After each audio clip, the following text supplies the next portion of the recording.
This is Guardian Radio, your station for up-to-the-minute news and intelligent, interactive, and engaging conversations. 96.9 FM. The views and opinions of the hosts and guests are their own and do not necessarily reflect the views of the management and staff of Guardian Radio.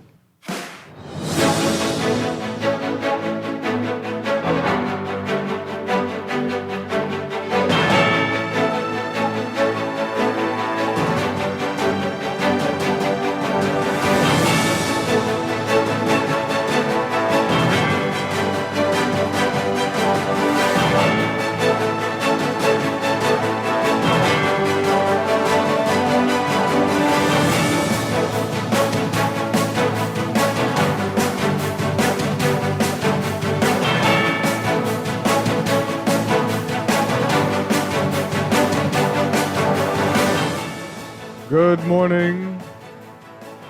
A new agenda. Government pledges reforms in immigration, healthcare, technology, and housing. And West Grand Bahama MP Kingsley Smith heckled by members of the opposition as he took the oath of office in the House of Assembly. Those stories and more straight ahead as Morning Blend begins.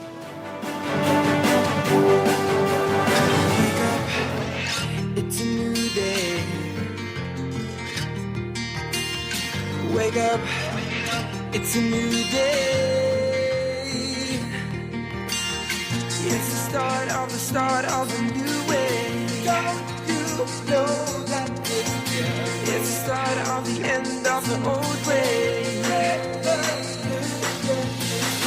Wake up, it's a new day.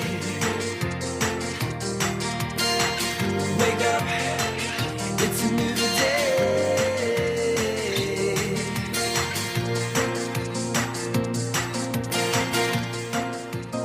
Good morning again, Bahamas. It is Thursday, May 21st, 2026. This is Morning Blend on Guardian Radio 96.9. Again, I'm Chester Robards filling in for Dwight Strachan. In a moment, Laverne Gardner will be joining us. But first, it's time to talk about the overnight, the latest breaking news from while you were sleeping in the top national and international headlines.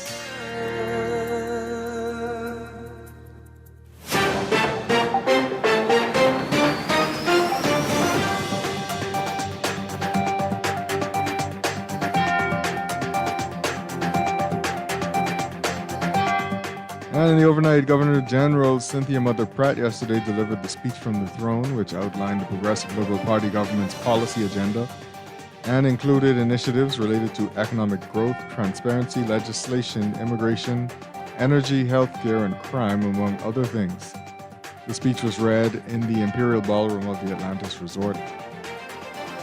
Referring to its recent election victory, which represented the first time an incumbent government was re-elected since 1997, the speech noted the Davis administration said it, quote, accepts this renewed mandate with humility, gratitude, and a profound sense of responsibility to the Bahamian people. And the Davis administration makes fresh promises on the Freedom of Information Act, Independent Investigations Commission. Although it failed to do so in its first term, the Davis administration has pledged to fully implement the FOIA and to set up the promised Independent Commission of Investigations. The promises were contained in the speech from the throne, which was read yesterday by Governor General Cynthia Mother Pratt during a special ceremony at the Atlantis Resort on Paradise Island. Marking the opening of Parliament. Pratt said, quote, my government will continue expanding and fully implementing the Freedom of Information Act and ensure that public bodies maintain trained FOIA officers and disclosure systems. She also said that the government will ensure the Independent Commission of Investigations is fully functioning and properly resourced. This is not the first time the Davis administration has promised full implementation of FOIA. Ahead of the Progressive Liberal Party's PLP victory in the 2021 general election, the PLP promised that FOIA would be fully implemented if it won office. The pledge was also contained in the October 8, 2021 speech from the throne, which was delivered weeks after that year's general election.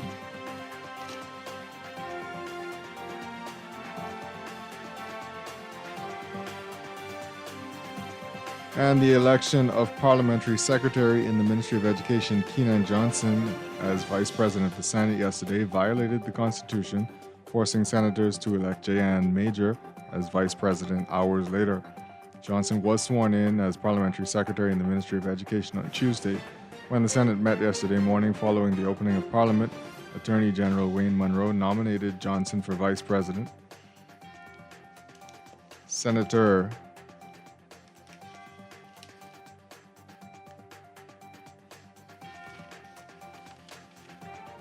Jerome Fitzgerald seconded the motion.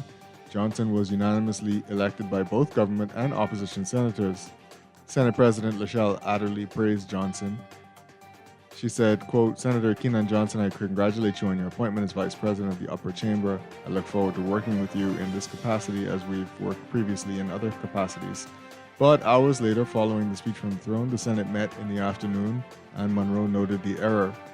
Article 44.3 on the Constitution states that the Senate shall not elect a senator who is a minister or parliamentary secretary to be president or vice president of the Senate. Well, West Grand Bahama MP Kingsley Smith was heckled by members of the opposition yesterday as he took the oath of office in the House of Assembly. When Smith walked forward to take his oath, Long Island MP Andre Rollins, who was in the queue behind him, shouted, "Don't take it." East Grand Bahama MP Kwesi Thompson, who was directly behind Smith, said, "You have to answer those questions." Rollins repeated, "Don't take it."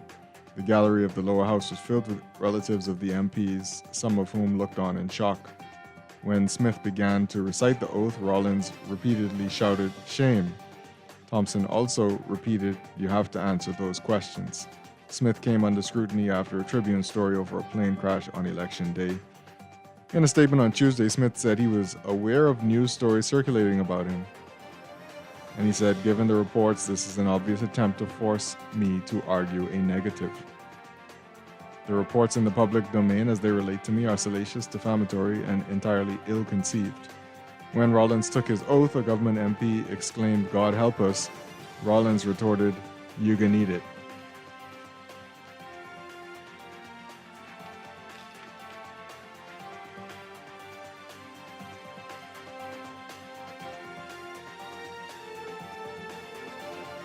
Let's turn our attention to international news now.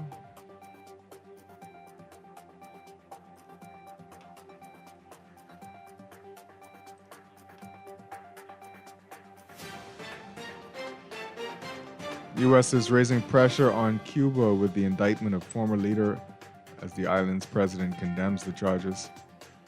Federal prosecutors on Wednesday announced criminal charges against former Cuban President Raul Castro in the 1996 downing of civilian planes flown by Miami-based exiles as the Trump administration escalated pressure on the island's socialist government.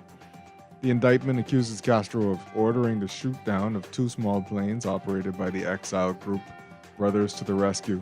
Castro, who turns 95 next month, was Cuba's defense minister at the time. The charges, which were secretly filed by a grand jury in April, included murder and the destruction of an airplane. 5 Cuban military pilots were also charged. For nearly 30 years, the families of 4 murdered Americans have waited for justice, Acting Attorney General Todd Blanche said in Miami at a ceremony coinciding with Cuban Independence Day to honor those killed. They were unarmed civilians and were flying humanitarian missions for the rescue and protection of people fleeing oppression across the Florida Straits. Asked to what lengths American authorities would go to bring Castro to face charges in the U.S., Blanche said, quote, "There's a warrant issued for his arrest, so we expect that he will show up here by his own will or by another way." Asked what will happen next for Cuba, President Donald Trump said, quote, "We're going to see." He added that the U.S. is ready to provide humanitarian assistance to a, quote, "failing nation." The charges pose a real threat, observers said, following the capture by U.S. forces in January of former Venezuelan President Nicolas Maduro to face drug charges in New York. Specialist on the U.S.-Cuba relationship at the National Security Archive at George Washington University, Peter Kornbluh, said, quote, "He's going to have to keep his head pretty low from now on."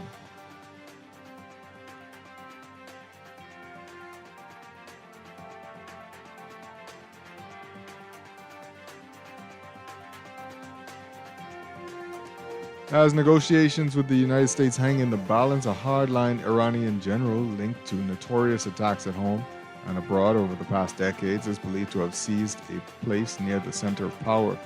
Brigadier General Ahmad Vahidi, who heads Iran's paramilitary Revolutionary Guard, has become a major player in formulating Iran's tough stance in negotiating a possible end to the war with the United States, experts say. He is believed to be part of a small clique in direct contact with Iran's supreme leader Ayatollah Mojtaba Khamenei, who remains in hiding after being reportedly wounded in the February 28th Israeli strikes that killed his father, Ayatollah Ali Khamenei. Like everything in Iran since the war began, who ultimately controls decision-making remains uncertain, as people with the upper ranks of Iran's theocracy vie for power. They can gain or lose favor quickly. Vahidi himself hasn't been seen publicly since February 8th, weeks before the war began. On Thursday, Iranian media carried contradictory reports on Vahidi meeting with Pakistan's Interior Minister in Tehran, who carried a message regarding negotiations with the US and met with other top Iranian officials.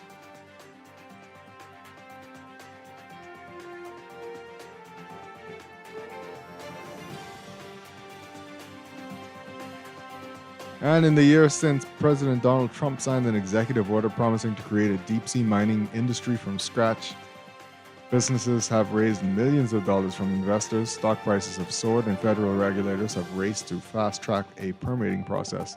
At least 9 companies are in talks with the government for access to seabed minerals, according to an Associated Press review. Sections of the seafloor from American Samoa to Alaska could be auctioned off for offshore mining this summer and through the fall.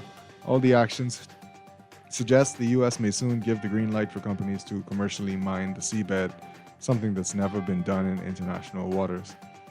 But a close look at some of the companies involved reveals uncertain track records and history spattered with legal disputes, while major questions about how the minerals would be processed and refined remain unanswered.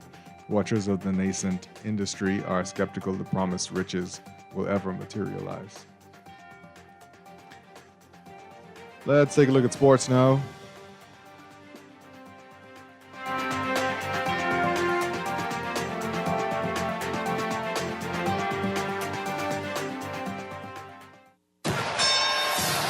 This is Sports Update.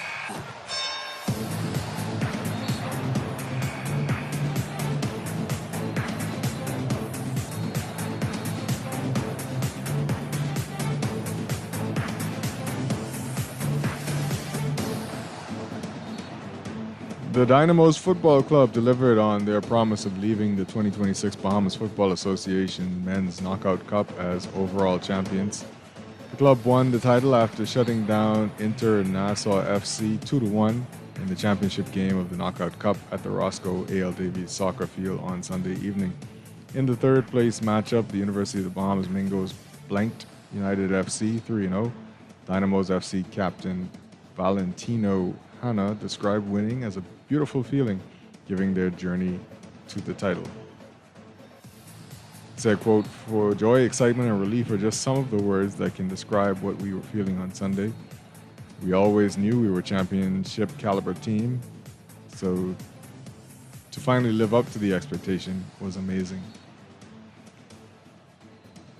The LW Young Golden Eagles and the SC McPherson Sharks are the junior girls and boys champions for the 2026 Government Secondary School Sports Association soccer season, respectively.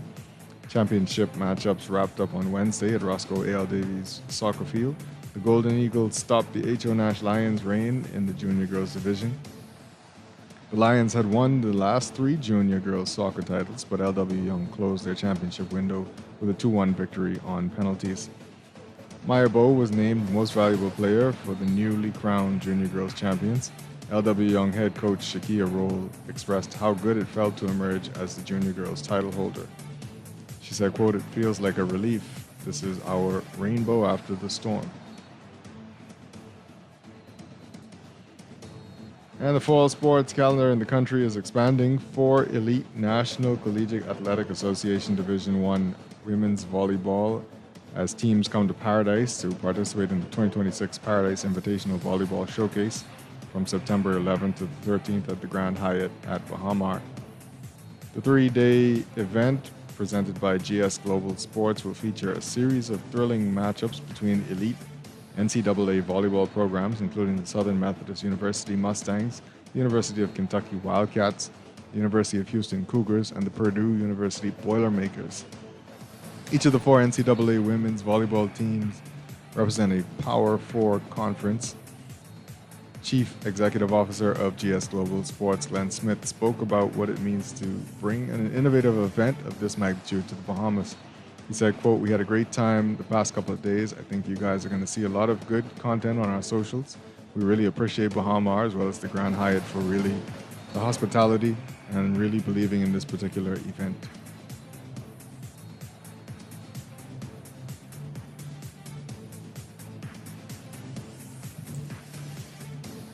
Look at sports overseas.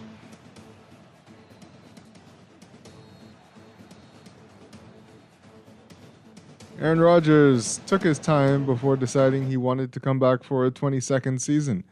The Pittsburgh Steelers quarterback already has made up his mind about a 23rd. There won't be one. "This is it," Rodgers said Wednesday when the 4-time NFL MVP was asked if this would be his final year. The 42-year-old did not expand on why he came to that conclusion, maybe because there was no need. Rodgers acknowledged that he thought his time in Pittsburgh and perhaps the league was over when Steelers coach Mike Tomlin stepped down the day after a blowout first-round playoff loss to Houston in January. Things changed when Pittsburgh hired Mike McCarthy a few weeks later, a decision that Rodgers said he may have played a small role in when he encouraged Steelers general manager Omar Khan to talk to McCarthy.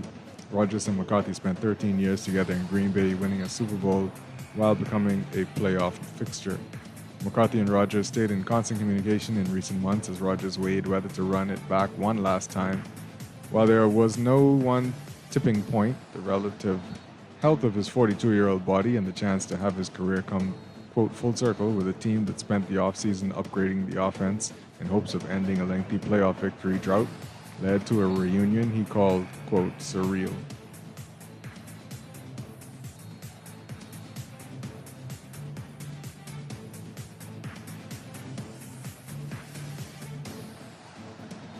On a supersized World Cup with more teams, more games, and even more host nations than ever before leaves a big question hanging over the biggest sporting show on earth. How much is too much? The latest edition of the World Cup, co-hosted by the United States, Canada, and Mexico, will push the boundaries of how far the most popular sport on the planet can go before it reaches breaking point. Be it the limits of physical endurance as top players threaten strike action over an ever-congested calendar, the attention span of fans in an age of seemingly wall-to-wall televised soccer, or the exorbitant prices people are prepared to pay for tickets, or even parking. The pressure points are numerous going into the June-July tournament. With an expanded 48-team format up from 32, played out over nearly 6 weeks, some say this year's tournament risks a dilution of FIFA's most prized product. Former U.S. forward Clint Dempsey told the Associated Press, quote, "I personally think it's kind of taken a little bit of the excitement and quality away from the tournament, and it's almost like it doesn't start until the round of 32. The expanded format has effectively removed the chance of several top teams being drawn in the same group, known as a group of death in soccer vernacular. Much of the jeopardy traditionally seen in the early stages of the tournament has been removed until the round of 16 because the 8 best third-place teams also advance from the groups the round of 32. Author of The Power of the Glory, A New History of the World Cup, Jonathan Wilson said, "I think the biggest danger is dilution of spectacle. Maybe FIFA gets away with it this time because it's the first expanded tournament and because ticket prices are enormous. But eventually broadcasters and fans may stop caring if the tournament doesn't become interesting until the last 16. Wilson said, "A World Cup game should feel almost must-watch. Nobody is watching 90 out of 104 games. It's just too much." That's sports, and that's the overnight. Time for your first look at today's weather.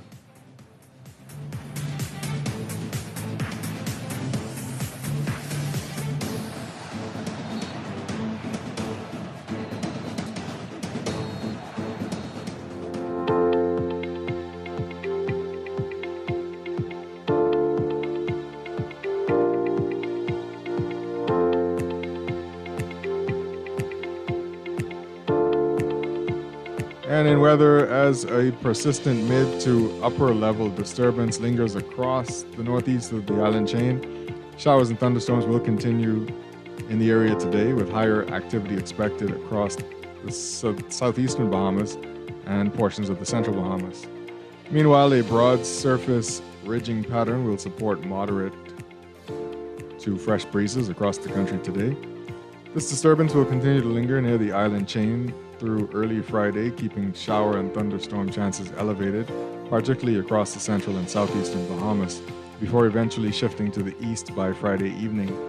By Sunday, strong ridging is expected to dominate weather conditions across the island chain, allowing breezes to strengthen fresh to strong across all areas, with near-gale gusts possible across portions of the southeast Bahamas.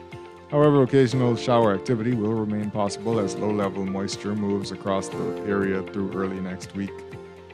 In special weather notes, there is a moderate to high risk of rip currents on all East Coast and Atlantic coastal waters of the island chain. Swimmers are advised to exercise caution when entering these waters. Heat and UV index.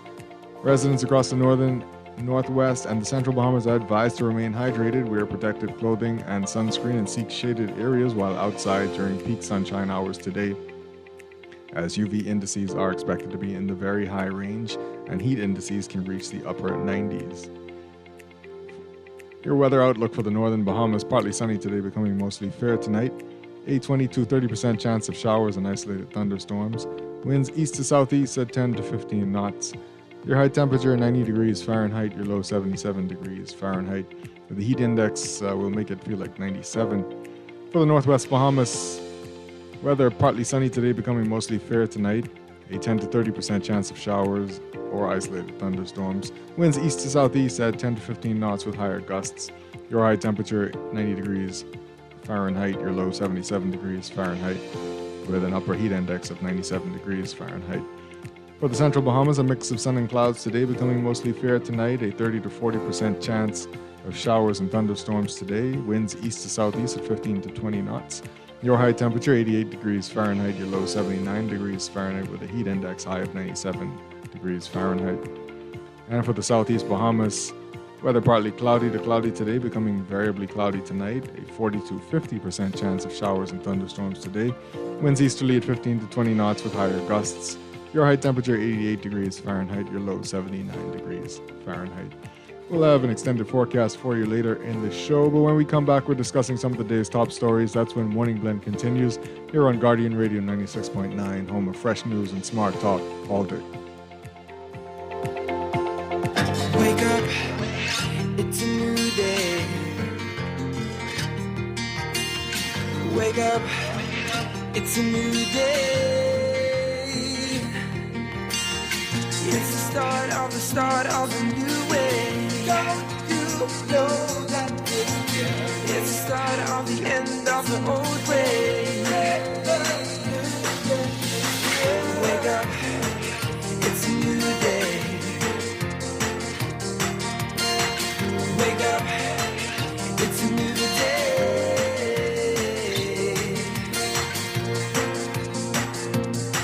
Looking to elevate your gadget game, or are tech troubles simply slowing you down? Escape to a world of innovation at Custom Computers, your go-to store for the latest cutting-edge tech. Whether you need to upgrade your life with the best from Apple and Windows, or your device needs a little TLC, the Custom Computers Know-How Store is the destination for unbeatable expertise and quality repairs. With 2 convenient locations, there's a Custom Computers near you on Patton Street in Palmdale and Caves Village, or call 396-1100. When it comes to hearts at Cleveland Clinic, you can't miss a beat.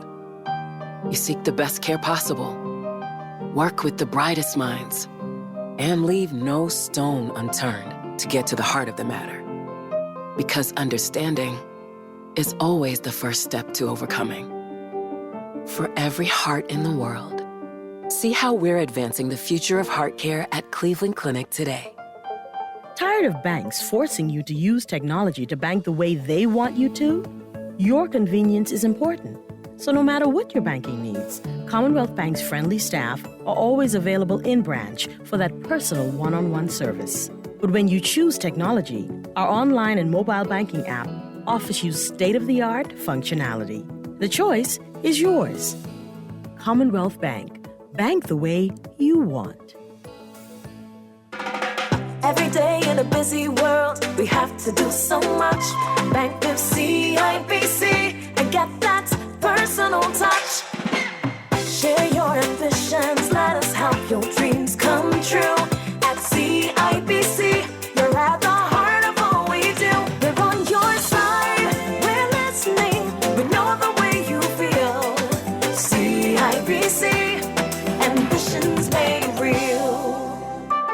We heard you. Due to the request for more time, the Tourism Development Corporation is extending the Student Innovation Pitch Competition. Final application deadline, May 23rd. Competition day, now June 6th at Bahama Convention Center. If your age is 10 to 18 with a business idea, invention, or vision for the Bahamas, this is your moment. Green economy, blue economy, orange economy, up to $50,000 in grants up for grabs. Out Island youth, we need you in on this too. The Tourism Development Corporation wants to support you and our future.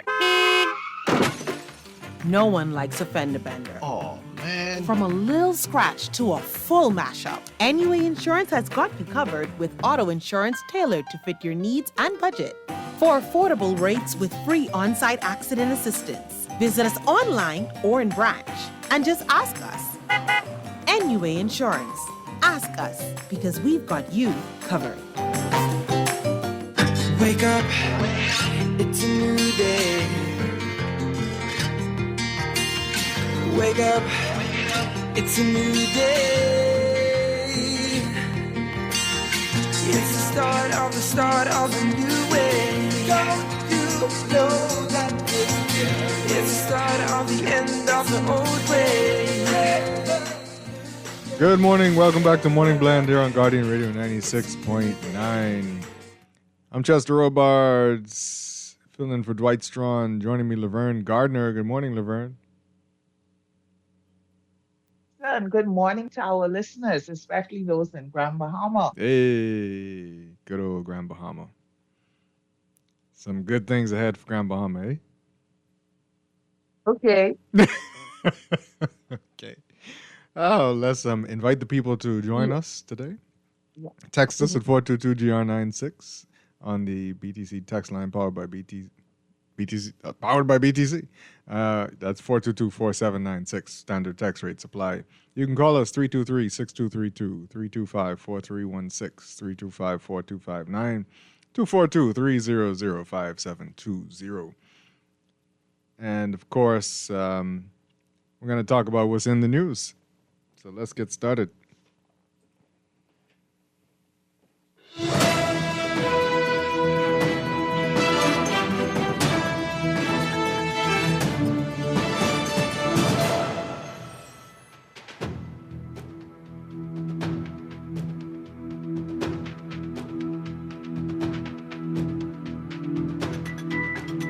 And in the news, the big headlines, which just talking about what was in the speech from the throne, the government's agenda. What did you think? You can text us, you can call us. Some things in there for Grand Bahama? Yeah? Why? You didn't sound too positive, Laverne. I am always cautiously optimistic. Okay. I really am. Like, I don't go, oh, it's not going to happen. And I don't go, oh, it's going to happen. I go, let's see how it goes because things change and, some things have to get diverted and all of that. Wonderful things for Grand Bahama. I'm always on board for that. But I'm always, like I said, cautiously optimistic. And your island has been cautiously optimistic for a long while. Yes. For me, it's better that way. And, I think I do it so that if something doesn't happen the way that it's announced, then I'm disappointed, but it's not like, that kind of way. Yeah. So, and if it does happen, great. Let's celebrate. Wonderful.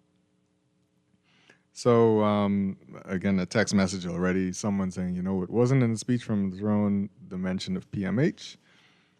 I don't know why. But let's see what the story says about the speech from the throne. So also an interesting story about West End, Grand Bahama, MP Kingsley Smith being heckled by members of the opposition in the House as he took the oath of office. Long Island MP Andre Rollins. We know Andre Rollins. We've heard and read lots of stories about him from the past when he was in the House of Assembly. Right. A very exciting character to have in the House. And he's started already.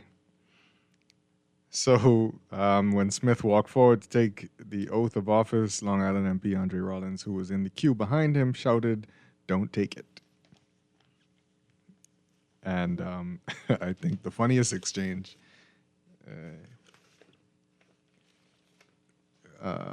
when Rollins took his oath, a government Right. MP exclaimed, "God help us." And Rollins retorted, "You can eat it."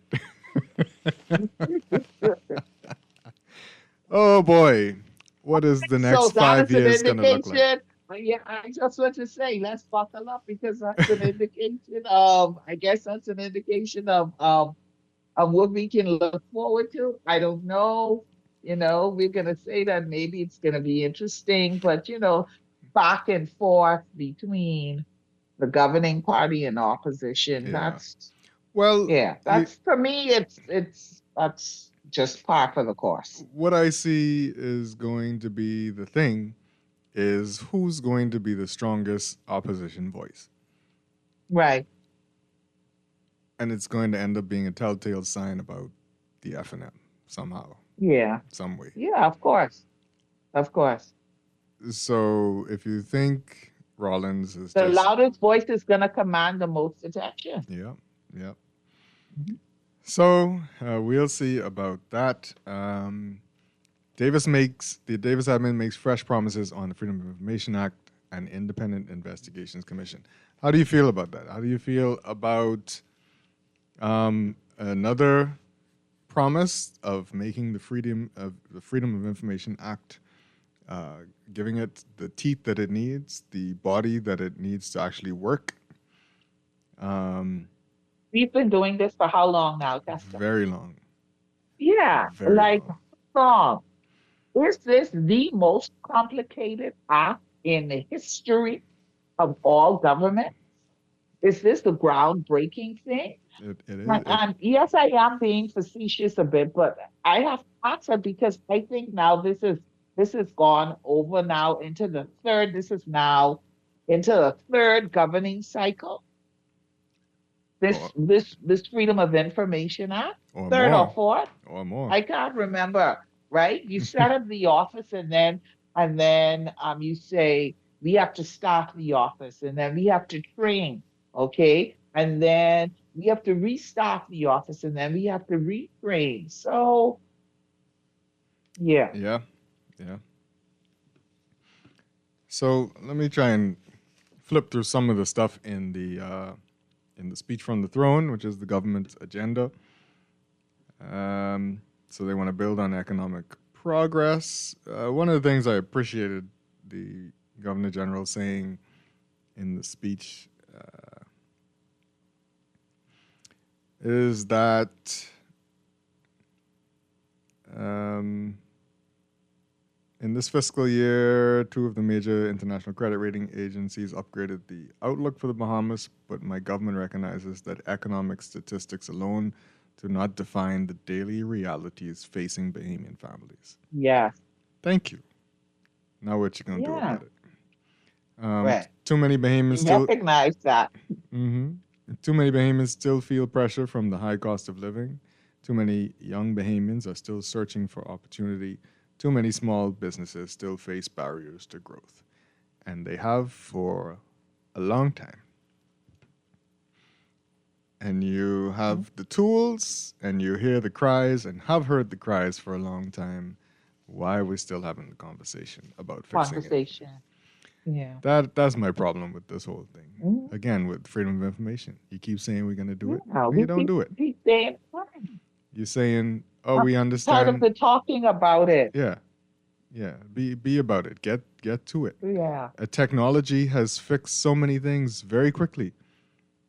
Because we Technology don't that have an excuse why not. no, I mean it's And I it's and I still always say that. it's bureaucracy. It's all Yeah. bureaucracy. It is just because, and I always say, I have seen enough things happen in this country to know that what we are interested in happens immediately. Yeah, Barriers are removed, bills are passed, whatever needs to be restructured is done, and boom, it happens. So exactly. 15 years later, we still talking about, hey, we're going to implement a Freedom of Information Act.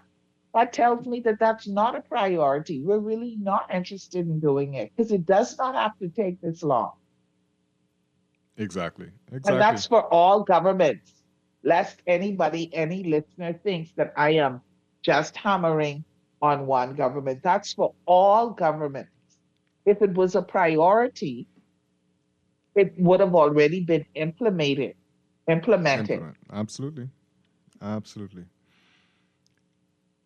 Um, let's read some of the text messages coming in. Again, what did you think about the speech from the throne, the government's new agenda? What was missing? What did you like? This person says regarding FNM MP Andre Rollins, I think was great and strategic move by FNM leader Michael Pintard to put Dr. Rollins in a safe FNM seat of Long Island in last general election. I expect he will be a quote terror on the PLP the next Oh, 5 years in the House of Assembly and their arrogant, no accountability ways. I'm particularly expecting plenty fireworks in the House. I think that Mr. Pintard realized, and once Dr. Rollins in the House with him, in essence, I expect he'll be the Hubert Ingram of the 1980s at the height of the drug trafficking era during the dark PLP Pinling era, as the pit bull in the House.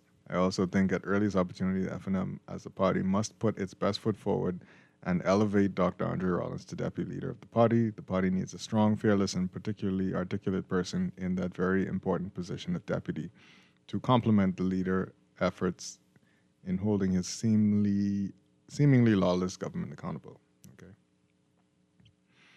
So already the talk of Andre Rollins taking a big post in the FNM is popping up. Not that we are surprised. Express says, good morning. How come the former deputy leader of the FNM, Shannon Cartwright, was not appointed to the Senate? I think he is deserving more than Rick Fox. Rick Fox is Johnny come lately. The FNM threw Shannon under the bus. I don't know. No idea. We don't know the inner workings of any party. I mean, and I don't want to speak for you. I don't know the inner workings of I any don't know. party. So we don't know what that conversation looks like. We don't know what's going on. Yeah. Mr. Resin says, how is the person who... Let's see. Who was caught up in some Bahama affairs in charge of economic affairs? They tucked him away only to let him loose. If Barnaby did such a great job at beaches and parks, why did they move him to OPM? Make it make sense. Okay. These light bill is crazy. This ain't progress. Oh boy, I scared to look at mine. Oh no. This person says, kindly ask Laverne Gardner if she is related to Eric. You see? I don't know who this is. Eric Player Gardner? Stop. Don't get upset. No. Don't get upset. Don't get upset about it. No? I have been ready for that question. Oh, really? From the time that story came out. Because in my head, I said, somebody is going to ask. No, I am not. Not that I am aware of. Not that. Okay, fine. There you go. There's the answer to that question. Why did they send Ginger back if they caution? I don't know. I'm not reading that word, but whatever. I don't know. Chester, when was the last cost of living increase? For whom? For the public service? Or for me? Or for Laverne? Chester, tell Laverne the reason why it's not a priority is because it will expose the things they wish to hide. Talking about the Freedom of Information Act, I'm sure. Right. Yeah, we'll see.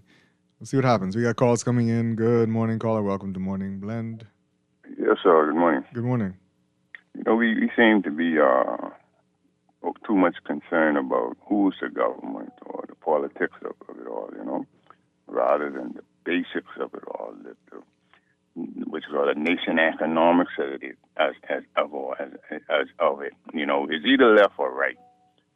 You know, those are the alternatives. So if all the governments are right-leaning, including the COI, nothing's going to change. So it doesn't matter who is the government. You understand what I'm saying? You either got to be. You notice in the United States, the Republicans call the Democrats socialists. They call them left wing. They call them liberals. They're not economic liberals. You know, they call them civil rights liberals. You see? So until we get to that point in this Bahamas, nothing's going to change. You see, because remember, Lyndon Pillin was the only alternative, different from those out of here now, you know. Lyndon Pillin never sold nothing. Lyndon Pillin bought hotels. The government got hotels almost for free and sold them. The ones that Lyndon Pillin bought, they sold them. You understand me? All the utilities, they're selling them. PPPs, they're selling. You know what I mean? They conservative. You know, what the PLP has done is did conservatism progressively, extreme conservatism. You understand what I'm saying? Okay. When it comes to the economics of it all. All right. Appreciate the call. Yes, let's take this next call. Good morning, caller. Welcome to Morning Blend. Good morning to both of you this morning. Good morning. I noted Mr. Rollins said maybe he was reading the swearing in that they have written down that you can't deviate from, but he did say, I swear my allegiance to the Bahamian people, and then he went on to go to the foreigners. I had wished he had stopped right there. And the question would be, if he had just stopped right there, would he be fully sworn in? That's the first question. The second question is concerning the freedom of information. Once you apply for the information and you get it, is it then seen as a legal document? And I'm wondering if I can apply for information concerning the conveyances that law firms have been doing all the way back to the PLP time and still doing when it comes to taking generation property. And I think the Prime Minister is fully aware of what I just said. Okay. I don't know if you'll be able to apply to law firms through the Freedom of Information Act. It would be the government offices. All right, let's take this next call. Good morning, caller. Welcome to Morning Blend. Caller, you there? No? Let's try this next call. Good morning, caller. Welcome to Morning Blend. All right, good morning. Pleasant day. Good, pleasant day. Thank you. There is a concern I have when persons, it's not just this morning. First of all, I want to compliment you for having the gentleman who wrote the music book. Oh, yes, Eddie Menace. Chris Justilian, because I listened to the rebroadcast last night. Yes. And I am very proud of that. I'm hoping that the book gets into the school. Yes. There's another person that wrote a book, Flags and Beyond, Dr. Strachan, a lady, her name is Strachan, and she's now a doctor. She wrote a book about the protocols of flags and so on. And I'm hoping that her book also gets into the school.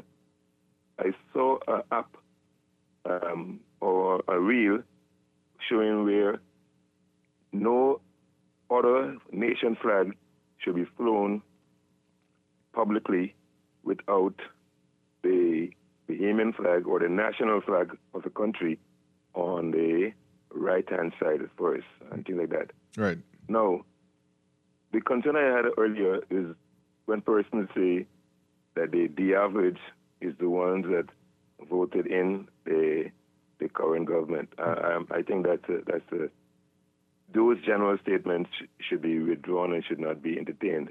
Mm-hmm.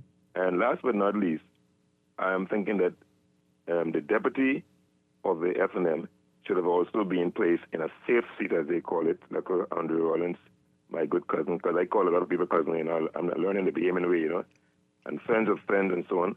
who I know, who is his cousin, are my siblings in quotation marks, so he's also my cousin. I think that the former deputy should have been also placed in a safe seat, perhaps St. Helens or Long Island. And that's my 5 cents for this morning. All right. Appreciate it. Yeah. Okay. Let's read some of these text messages coming in. The speech from the throne was flat, boring, and full of promises that we know many of them will not be honored. PLP should stay out of the F&M party business and focus on implementing these promises they made. Are they in the party business? Good morning. And I am expecting nothing from the speech from the throne. Andre Rollins is a true Bahamian who ain't asking for nothing much. The speech from the throne was just a speech, just letting Mother Pratt show us she can still read well. Anyway, the question has not been answered. Who's politician 1 and 2? Okay. Good morning, Robards and Laverne and missing DeAndre. All the best. Well, thank you very much. We appreciate you. Morning. This person said, you heard it here first. They will pass the Freedom of Information Act late in their term. It's already passed. It simply does not have any teeth because it doesn't have the body that it needs to make it function. Correct. Right. So you can't make requests because who are you making So, requests to? I'm just saying, if we see something about other people, I don't even know who's there now, going for more training and observation, it's going to be a problem because we've already done that. You're going to fight somebody? I'm not going to use that word. That's violent, right? But I'm just going to say it's going to be an issue. Yeah. It's going to be an issue because somebody we've been already trained. done that. Yeah, we've been there. Yes. We've been there. Been there. All right, on to the next thing. The next little thing that needs to make this thing happen. All right, let's take some calls coming in, yeah? Good morning, caller. Welcome to Morning Blend. Hello. Good morning. Yes, can you hear me? Yes, Morning. sir. You're live. Yes, I'm happy that Rawlings is back. Rawlings and Pintat will be a force to reckon with. Rawlings' victory was for a reason. I'm happy he's back. He's going to be a thorn in the PLP corrupt government side. All right. Okay. Thank you for that. Okay. Andre Rollins, I don't know if you are listening to Morning Blend, but it seems that there are a lot of people who have faith and confidence in you and your capabilities. We need to keep a scorecard on the wall for Rollins. Just put some ticks on the wall. Something. Yeah, something. Let's take this next call. Good morning, caller. Welcome to Morning Blend. Morning, Chester and Laverne. Good morning. You know, I've always been impressed with Andre Rollins when him and Brenda Vels starting to form their party years ago before they joined one of the major political parties. And especially when he told Mr. Christie that the emperor has no clothes. So I believe that he obviously is going to be a great addition to the FLM contribution in the House. And I think he definitely is going to be a fire stick. So maybe the reply he told that the people said, "Good God, oh God." I think they could expect, plenty firestorm from him. Mm-hmm. Okay, so I'm impressed. I think he's a great addition to the FNM and House Assembly. You all have a great day. You have a good day. Thank you. Thank you. Okay, bye-bye. All right. Now let's take this next call. Yeah. Good morning, caller. Welcome to Morning Blend. Good morning. You're live. Yeah, Renee. Yeah, it's ready. Know it. No. Anyway, let's No, take the eggs aren't ready yet. The golden yolk, you mean? Good morning, caller. Welcome to Morning Blend. Good morning. This is Morning Blend. This is Morning Blend. You're live. Yes, I'm trying to reach Chester and Laverne. Yes, you are live with Chester and Laverne in the morning. Yeah, okay, good morning. Good morning. Chester and Laverne, Good morning. I'm a long-time listener, first-time caller. We appreciate you. Okay, I want to take this a slightly different position in terms of discussion sometimes you'll have. One of the things with our country is, first and foremost, I've served this country for almost 40 years in government. One of the things that we do, We call ourselves for years and decades as a Christian nation. We do not know God. We are very religious. I hear people call the show and say, well, both parties are the same. It is not true. I hear people call and say, we have nothing to change. If we look back, the fellow just mentioned Sir Lyndon Pinland. If our forefathers didn't fight for this country, would anything change? See, when we have a discussion, we got to talk sense. We got to educate the public and let the people know these things are not impossible. Ain't nothing is impossible with God. Mm-hmm. How could you, just simply asking, how could you, if I know you, if you failed me, okay, I have options. By the side, I still can pick you. You haven't changed anything. I have sat by and listened. I watched those proceedings. The governing party was asked more than 100 questions. They refused to answer. The public say, Pentad this, the government, the opposition weak. If I could ask the questions, sit down and ask the questions, and you refuse.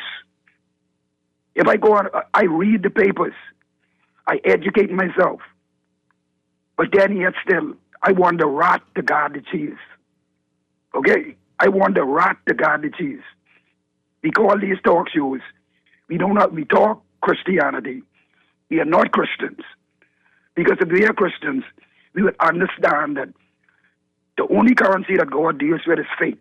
Mm. If you have no faith in God, God give us free will. We choose who we want. Mm-hmm.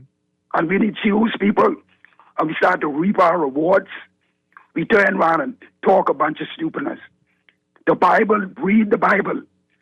Understand what God is saying. I talk about these weak political leaders who are bought out, who are compromised, and who can't speak. You don't run a country and you say a Christian nation and the religious leaders' mouths are closed. This country will continue to drown. A couple of days ago, the papers with the cocaine files. We act as if these things don't exist. Mm-hmm. What else do we want in life? How much more facts we need before us? Mm. How much facts we need? Man, we got to stop living life like idiots because these people taking us for conks. But the boy and chest, I'll continue to listen, and I appreciate you all.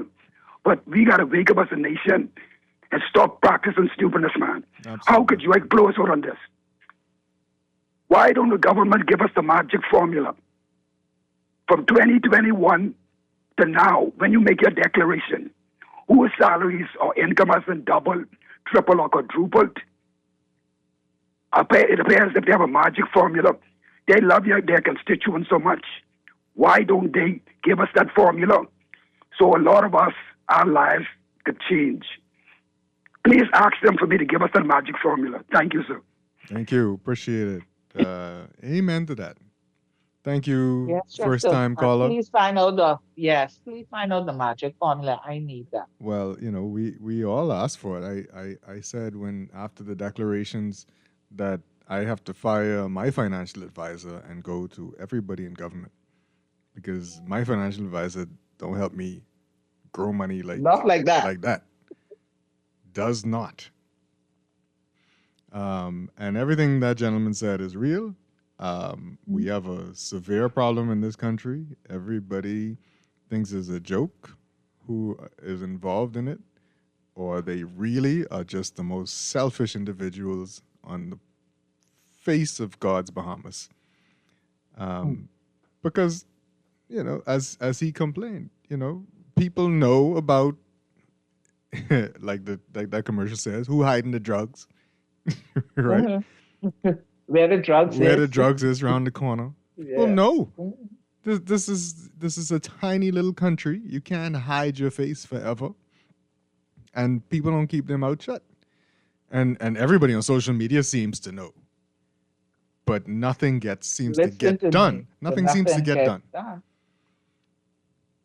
And it's shameful. That maybe people don't know as much as we think they know, or is it that we just don't have the will for whatever reason to do anything about it? People, A, are afraid. people B are complicit, and people C, as I always say, have my good child syndrome. Yeah. But they're probably also complicit. Yeah. So,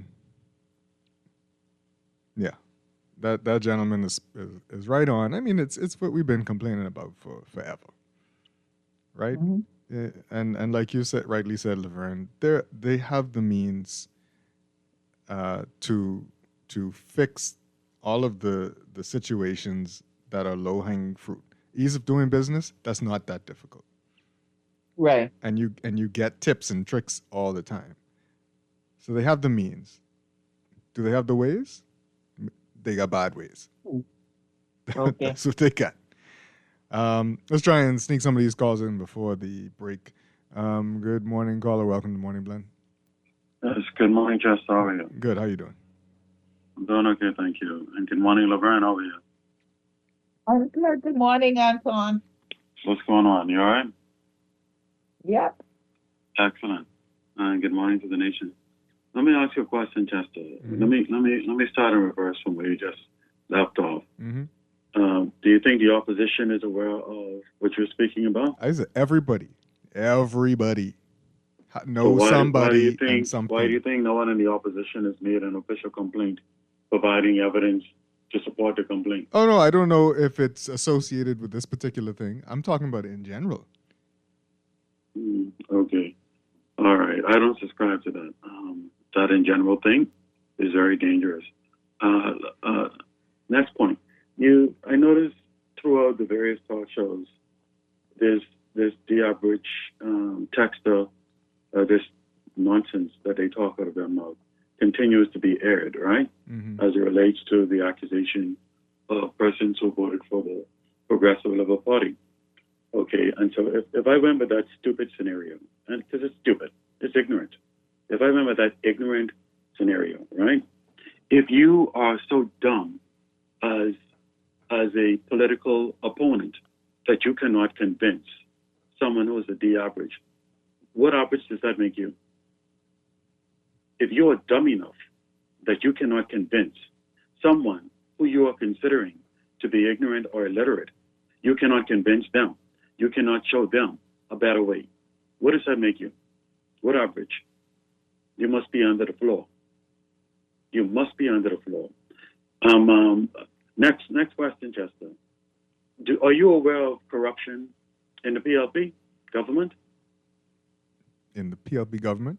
Yes. No.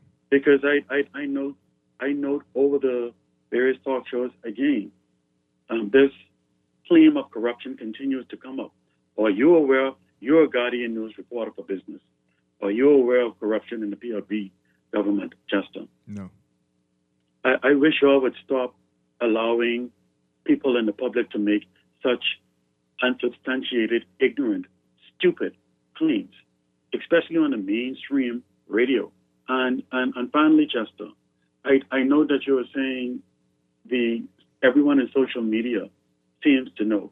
Is social media the standard these days for intelligent, evidence-based dialogue, Chester? The fact of the matter is they seem to know. Seem. I didn't say that they were correct or that somebody could get convicted on their evidence. I said everybody Chester, seems to know. You're a mainstream reporter who operates in the realm And I can say of say that integrity. people seem to know things. Can I? Of integrity.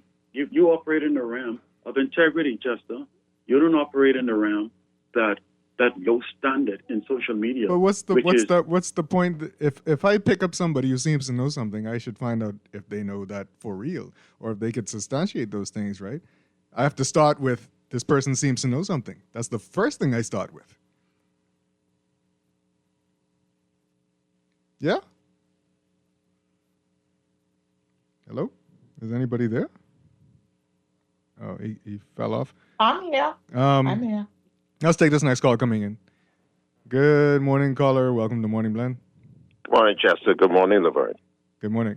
Good morning. Very interesting conversation here this morning. Let me just first and foremost say you said something very interesting that I had said last week on the airwaves, and I had what could be assumed a person from the governing party, a supporter of them, calling in and saying that, for me to say that the government can then go after the low-hanging fruits, solve those issues that we've been talking about from time immemorial, and then move on to the current stuff that's just coming up. The guy actually called in and tried to downplay it and also to attack my intelligence. I'm going to say this much. You just finished saying the same thing that I said last week. The low-hanging fruit is indeed, they could attack the low-hanging fruit, clear them off the deck, and then move on to the other things. But the ignorance that is around us, that makes us to believe that, first and foremost, government is continuous, and whatever the last administration was unable to do, it is completely in the precepts of the current administration to attack the low-hanging fruits, get them off the table so we can move on to the bigger, more important things. So that's the first thing I want to say. The second thing in closing is I listened to Antoine just now very, very cogently. And I can say this much. When you talk about the ignorance of people, you allow the ignorance of the people to come out because it gives you a barometer of what's being said and what's being felt on the ground.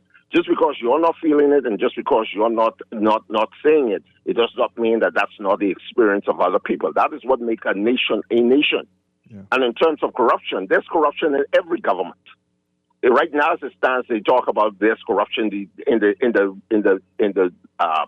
government that happens to be the most salient one on the planet, and that's the United States of America. And if you got perceived corruption in that government, and you got perceived corruption in the Canadian government, you got perceived corruption in the Russian government, and so on and so forth, what makes you think that there's no corruption here in the Bahamas? Come on, man, we got to get beyond this. The Bahamas is not a perfect place, but we are trying to get true justice. We're trying to get true legislators in our house. We're trying to get persons with clean hands to represent us so we can begin to move this nation forward. And my last point here before I go. Chester, you're so right when you talk about firing your financial advisor or whatever, because guess what? It is incredible that persons can go into our parliament with X amount and come out multi-millionaires or close to millionaires 5 years after. Guess what? The interest is not the Bahamian people, in my humble view. The interest is really in them empowering themselves, enriching themselves, while we, the Bahamian people, still continue to have the struggles out here. Not saying that struggling is bad, but the mere fact here is that 160,000 of us in this country, cannot even put $1,000 in our bank account, even from tax returns and whatever. It is totally ridiculous. But thanks for taking my call. I continue to listen. Absolutely appreciate that contribution just now. And so I know we have to go to news break, but I just wanted to say, let's not pretend as if people are just making up stuff, right? So while we personally may not have proof of whatever, let's not pretend as if there's just a conspiracy and people have decided to come together and label something a thing. But what I want to say, what would help to clear up and prove that there's no corruption is the Freedom of Information Act. Absolutely. We're going to go to the news break, and Morning Glen will return on the other side.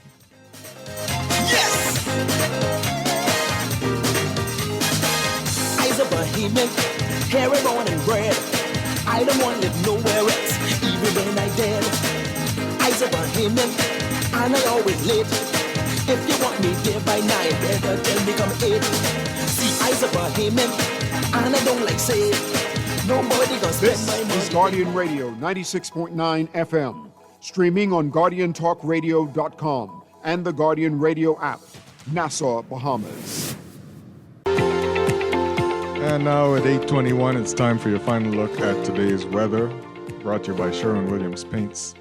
Your general situation: as a persistent mid to upper level disturbance lingers northeast of the island chain, showers and thunderstorms will continue across the area today, with higher activity expected across the southeastern Bahamas and portions of the central Bahamas.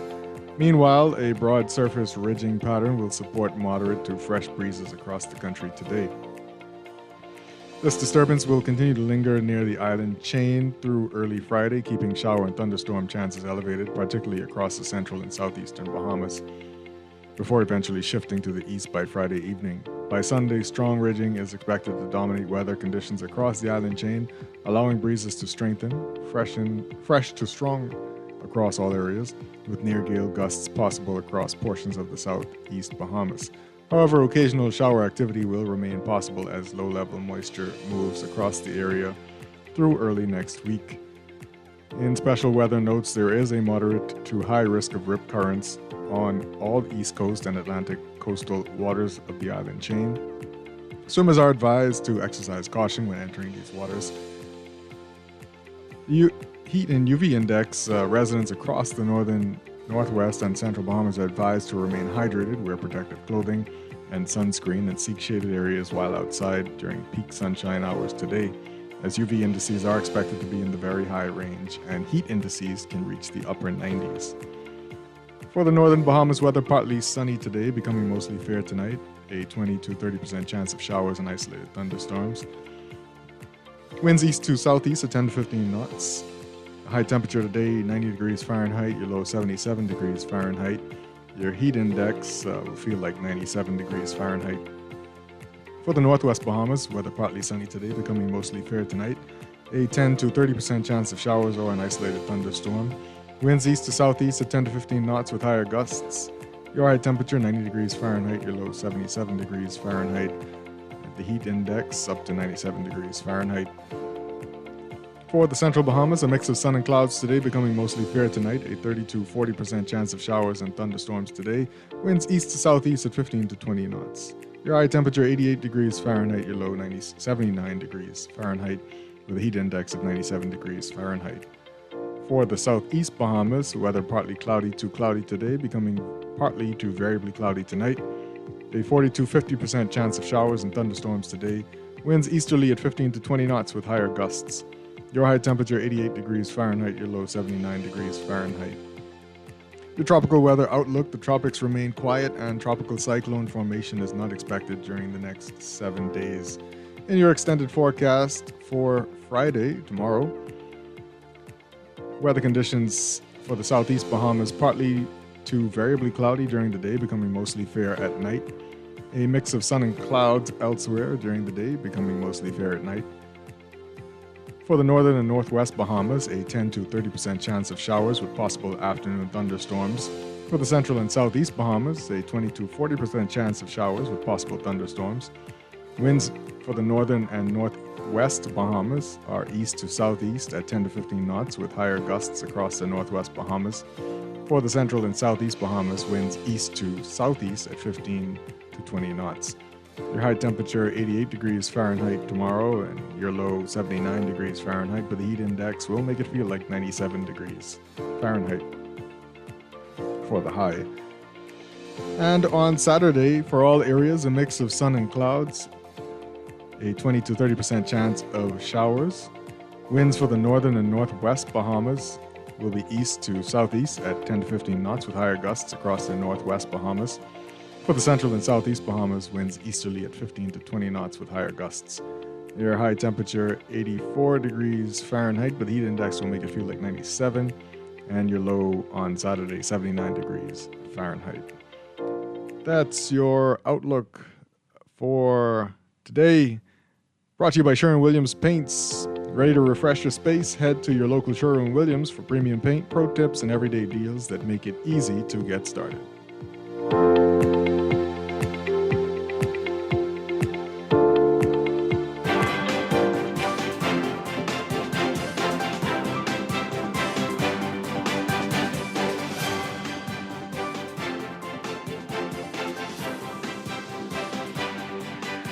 And looking at traffic for you now, brought to you by NUA Insurance Agents and Brokers.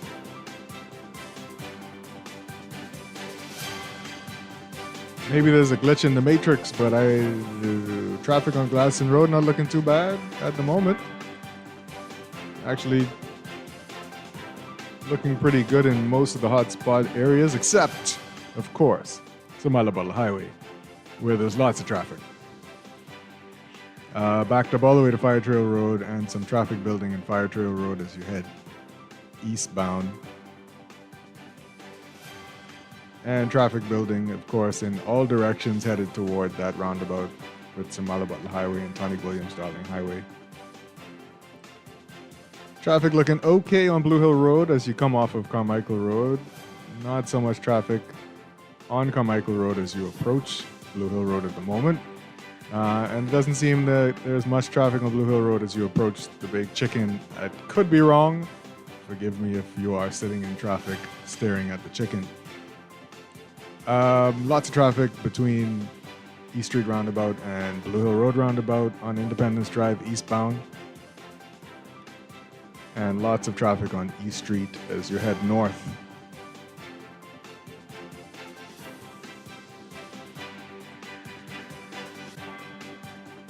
Robinson Road and Prince Charles, not looking too bad for you this morning. It's flowing until you reach about Soldier Road, then you get a little jammy there.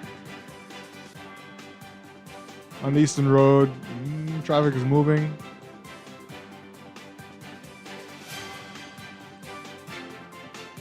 Not too bad. There's some traffic on Shirley Street just before Kemp Road.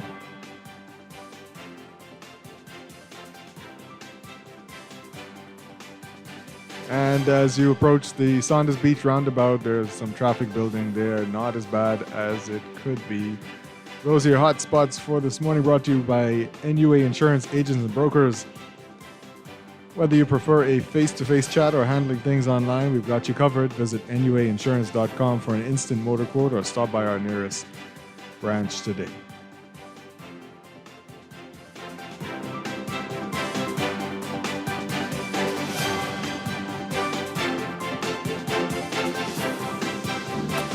Retirement can be overwhelming, but with CFAL, it doesn't have to be. We offer tailor-made individual, group, and pension solutions that take the guesswork out of retirement planning.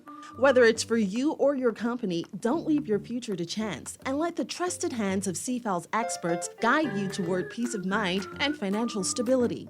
Low upfront costs and affordable monthly payments make it easy for you to build wealth so you can live well. Visit us at cfal.com to start on your path toward financial freedom. CFAL, growing wealth for future generations. Every day in a busy world, we have to do so much. Bank with CIBC and get that personal touch. Share your ambitions, let us help your dreams come true. At CIBC, you're at the heart of all we do.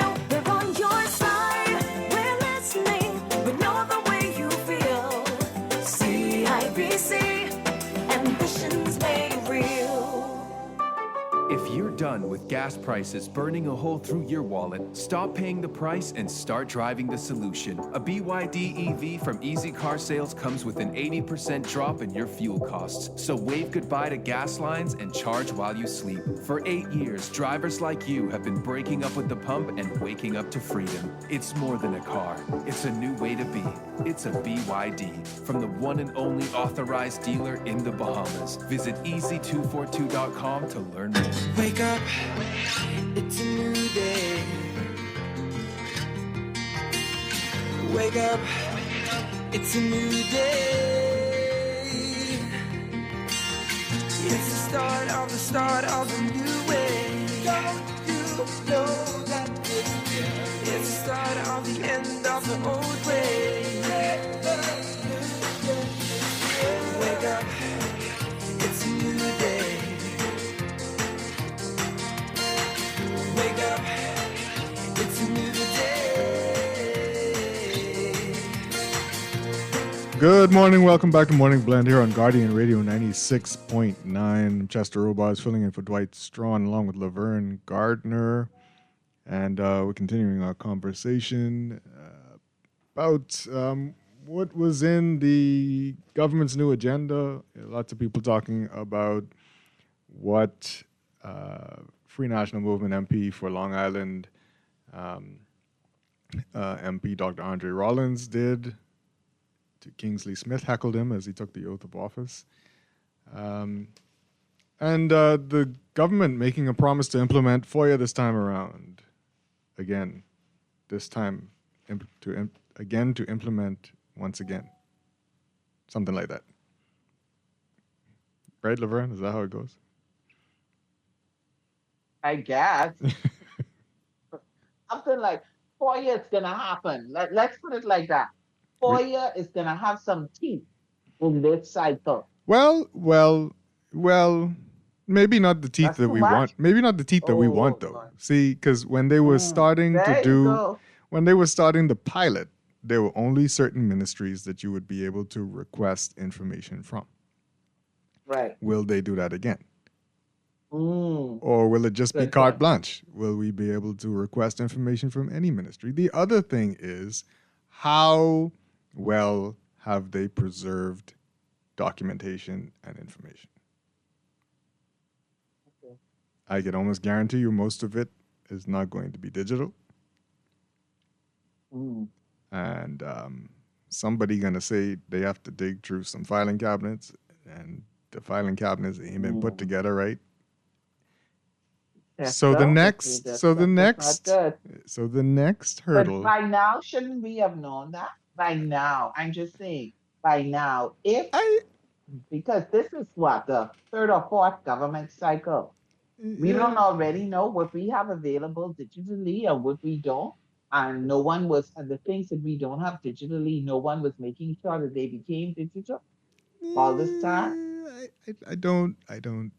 Some agencies may have been doing that, but again, are they the agencies that you're going to really be requesting information from, right? And then we have to hope that the Royal Bahamas Police Force is one of those agencies that we're going to be able to request information from through the strength of the Freedom of Information Act. How many of these agencies are going to force you to go to court over the information is also going to be one of those things to be seen. Because as in the United States, if the request is denied, the next step is to then take your FOIA denial to the court and reason why you think this information is needed by you and is in the best interest of the public. And then the court then makes a decision.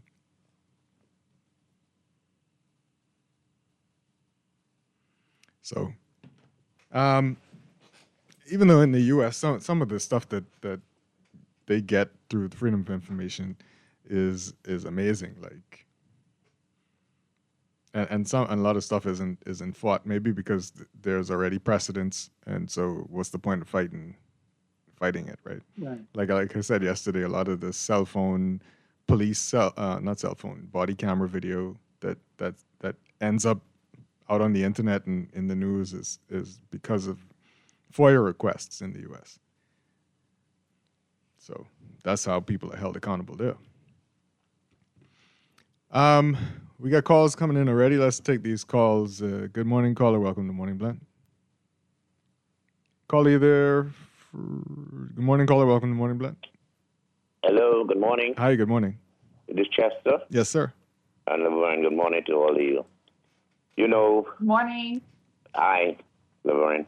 The other day, a few days ago, the rallies were hot all over the place. Everybody in the country was wearing either blue shirt, red shirt, or black shirt. Then comes yesterday, we opened yesterday with a prayer in Atlantis, and we closed with a prayer. Now our Senate, our Parliament is officially open now. All the ministers of state and the permanent secretaries, all of them are in place. We voted for progress according to the people. They're low turnout. So we ain't stopping, reviewing, and canceling and starting. We are starting all over. We're not starting all over. We're continuing what we were doing. Now everybody is quiet. It's back to work. Now the complaints are on the talk shows again. But what irks me so much when we call in and we talk about this Christianity thing in this country, and I hear a lot of so-called religious people calling and quoting everything in the Bible from Revelation 1 from Genesis 1 to Revelation last. But I don't hear the Muslims calling in. I don't hear the Rastas calling in. I don't hear the Hindus and the Buddhists and the Greeks calling in. It's us people, and I refer to them, us Bahamian black people, always using this Christianity. And I was listening to Jeff Lloyd on the show yesterday evening. We treat this Christianity and this God we talk about as if God is this white man above the clouds, sitting on this golden throne with these gold slippers and white long dress and white bed and a gold crown with a bunch of white angels with blue eyes around him. And we look at God as that. But when Moses went to the mountain, according to Genesis, Moses went alone and Moses talked with God. And all God said is, I am that I am. I am in you and you are in me. We talk about these people down in the House of Assembly, and we call them all kind of names. But they are the people that we choose to run this country. We did that. They are supposed to be our servants, but we know in the end who are the servants. We are still on the plantation, bending over in the sun, picking cotton, and they are our masters. They are in the big house. The elites will govern the country again. They will tax us. They will raise the price of everything. But the only thing that does not ever raise is our salaries. So we'll be crying again. And if we mess with America, we will end up just like Cuba and Haiti, trying to find wood to build a boat to get to Florida. We got to stop our foolishness with this Christianity thing. God is nobody above the clouds. I've been above the clouds, and all I saw was sky.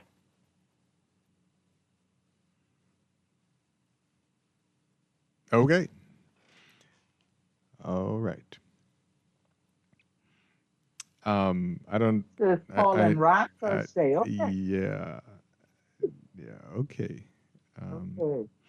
I think we've gotten rid of the blue-eyed Jesus idea a long time. I don't know who's dealing with that anymore, but I can continue praying to my God for this government and every other government and the people of the Bahamas.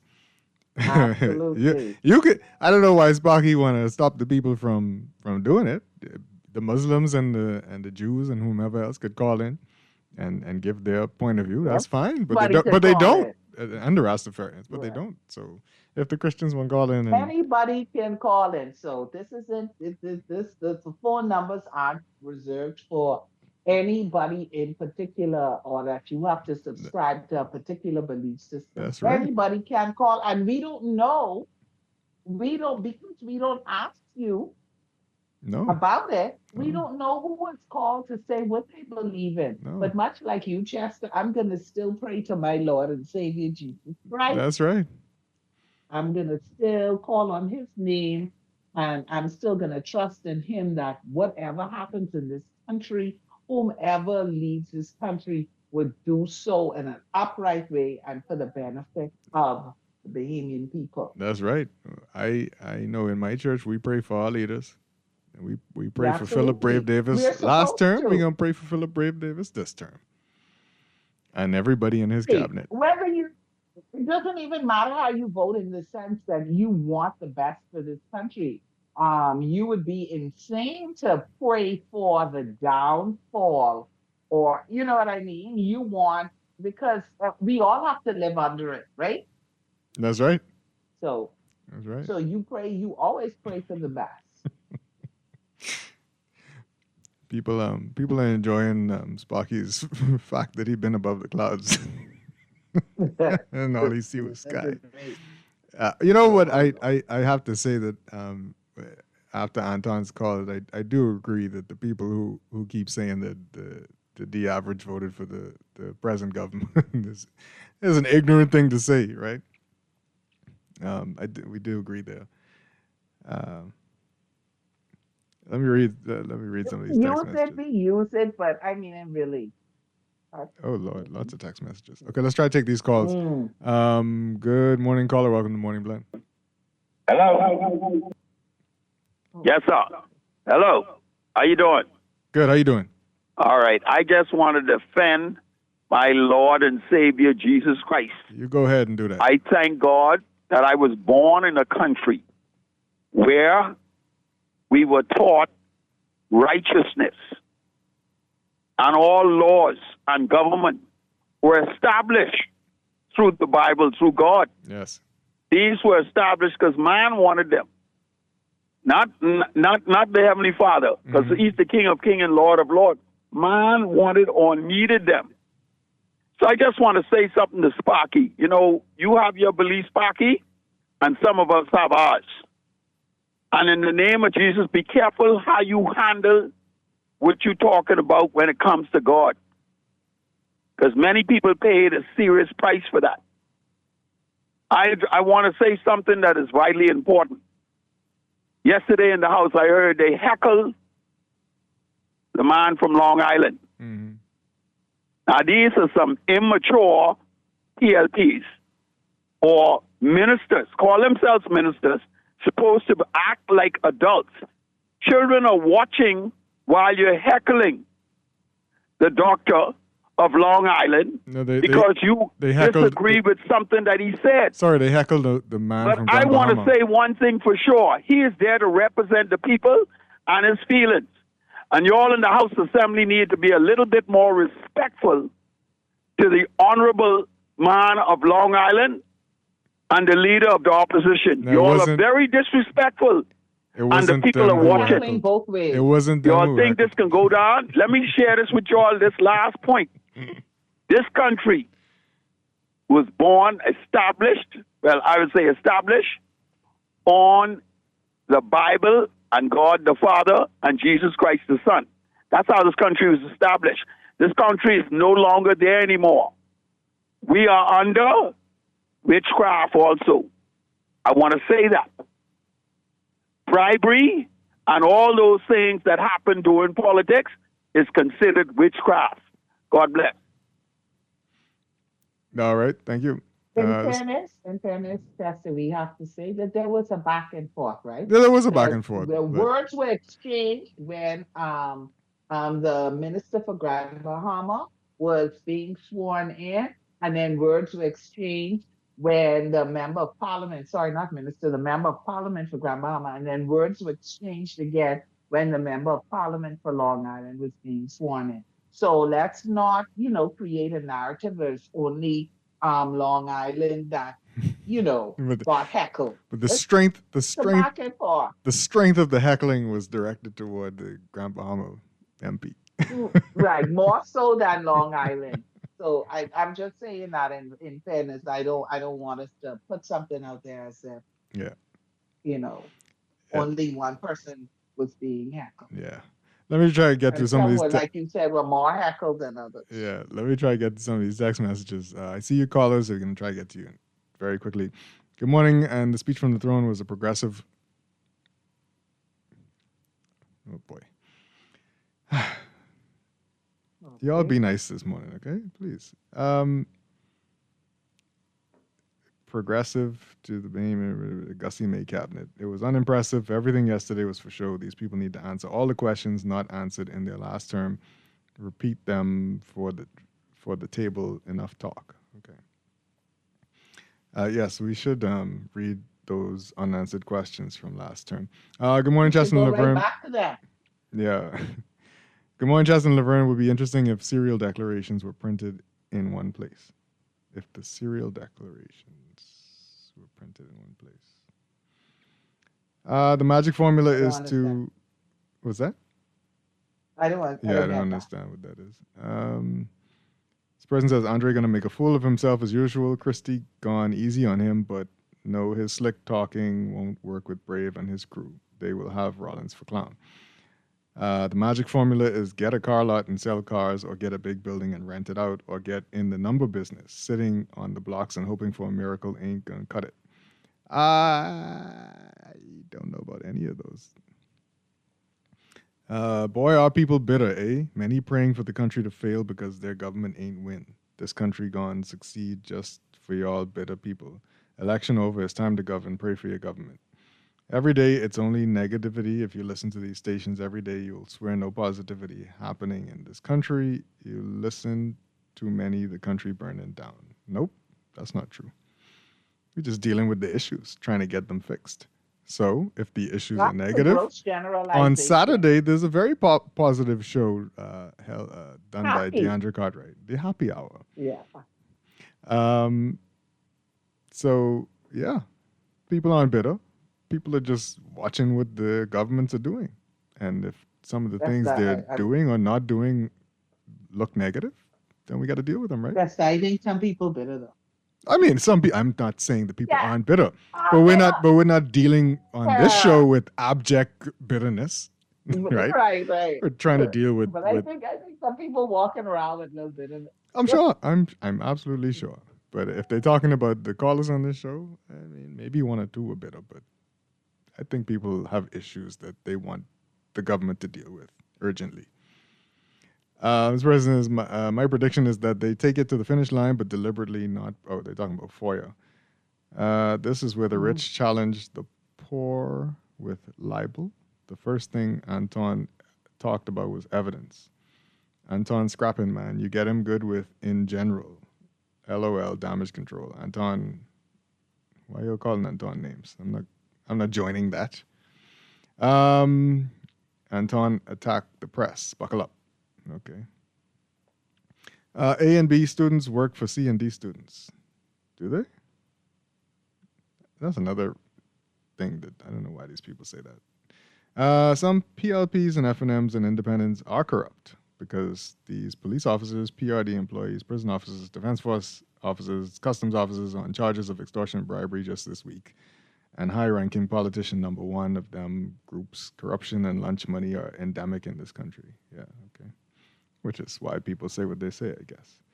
Anton need to stop his foolish scolding on the talk shows. A lot of corruption is here in the Bahamas, and Anton knows that. Yeah, he wants people to prove that corruption exists. And then the other side needs to prove that corruption doesn't exist. No, one side needs to prove, he wants people to prove that the corruption doesn't exist or does exist. Something like that. Anyway. We have to deal with politician one before we could decide any of these things. Right? So good morning. How you doing? Anton needs to move the prickle. What? Okay.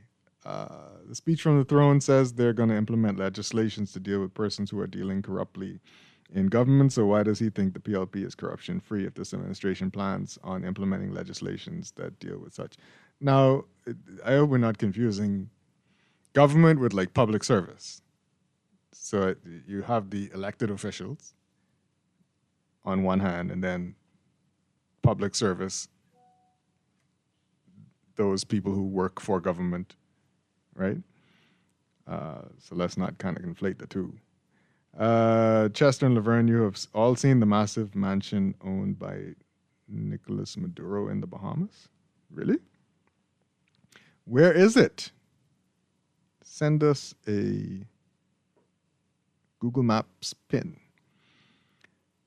I think it's time you all start charging Anton because he and his people are getting very spicy now that his party allegedly won the election. What do you mean allegedly? Anyhow. Anton, after election, made a 360-degree turn. Real Bahamians can't believe nothing. Okay. Y'all like to beat up Anton after you call. Anton's a very nice guy. Morning, Sparky delivered a whole soliloquy. He must be growing and... While sending messages I'm not going to read. Seriously? Good morning. They did heckle Andre Rollins. Okay, sure they did. But who won? Good morning. Y'all might not want to admit it. Was that? I think we keep it score. Yeah, we got to keep score now because they expect that he's not finished. Good morning. Y'all might not want to admit it, but in my opinion, the last administration was evil and unaccountable. Evil. Wow. They never gave an account as to how my tax monies were spent. They also never addressed the drug case concerning Nathaniel Curtis. Okay. Again, those are things that need to be figured out as well. And don't forget, the Fiscal Responsibility Council had questions about spending. that still need to be answered. Lots of what the FNM was calling off-the-book loans that the Fiscal Responsibility Council is concerned about. So yes, those are also things that need to be dealt with. As the person says, your financial advisor needs a consulting job with parliamentarians to find out the formula, how to 100 times your income in 5 years. Not above the clouds and saw what was there. I don't know. I don't know about the D-average voting for the PLP, but I have observed that a lot of drunks and crazy people. Okay, I'm not reading the rest of that. Y'all really stink, boy. Good morning, Chester Laverne. Sparky is correct. God in the Bible was created by man. Okay, thank you. Are Bahamians now allowed to open numbers houses? If not, why does this government continue to discriminate? Change the law if they think it's discrimination. No, I don't think we're able to. Good morning, Good morning, Brother Dwight and guest. Jesus Christ, Lord and Savior of the Bahamas. He will rain judgment and justice for this present Bahamas. We need to repent. I am a true believer in Jesus Christ, our Lord and Savior. Selah 2026. From the mayor of Grand Bahama. Laverne, you know who the mayor of Grand Bahama is? No. This person says, you are too soft-spoken. You allow the caller identified the wrong person heckled. You just let him go on. You were supposed to shout at him. Shout at him. Why? Let's face it, negativity sells people rather read a bad story on someone rather than a good story. That's why it's only happy hour and 5 days of problems. That's not true, actually. We have shown that positive stories often get many more hits on our sites than negative stories. People want a dose of positivity in their lives. We just need to find more positive stories to write. Let's take these calls before we got to go. Good morning, caller. Welcome to Morning Blend. Caller, you there? No? Sorry for making you hold so long. Good morning, caller. Welcome to Morning Blend. No? Good morning, caller. Welcome to Morning Blend. Yeah. Hey. Trying to get on. Yes, you're on. Okay. Hey, how you doing? Good, sir. How are you? All right. Okay. Yeah. I always get, I get very, if I see, like a national event, right? Mm-hmm. And people show up in their church clothes. Yeah. It's no difference between this and church. But I'm kind of a historical thing. Yeah. And we as far as the PLP is concerned, I think this is a bigger problem for them. Their slogan, right? PLP all the way. Mm-hmm. It's taken from the book of Deuteronomy 8:2. And that states, all the way the Lord shall lead us. Mm-hmm. And, between 1967 and now, I don't think they have done a good job of allowing the Lord to lead them. Mm-hmm. I think it's like, for them, a biblical thing is more of a convenience. Now you can expect them to show up in church every 5 years, but other than that, it's problematic for me. But I guess you've got to just watch and wait and see how things turn out. Yeah. Yeah. It made them good show. No, thank you very much. Appreciate the call. It is the heart of man that the Lord looks at.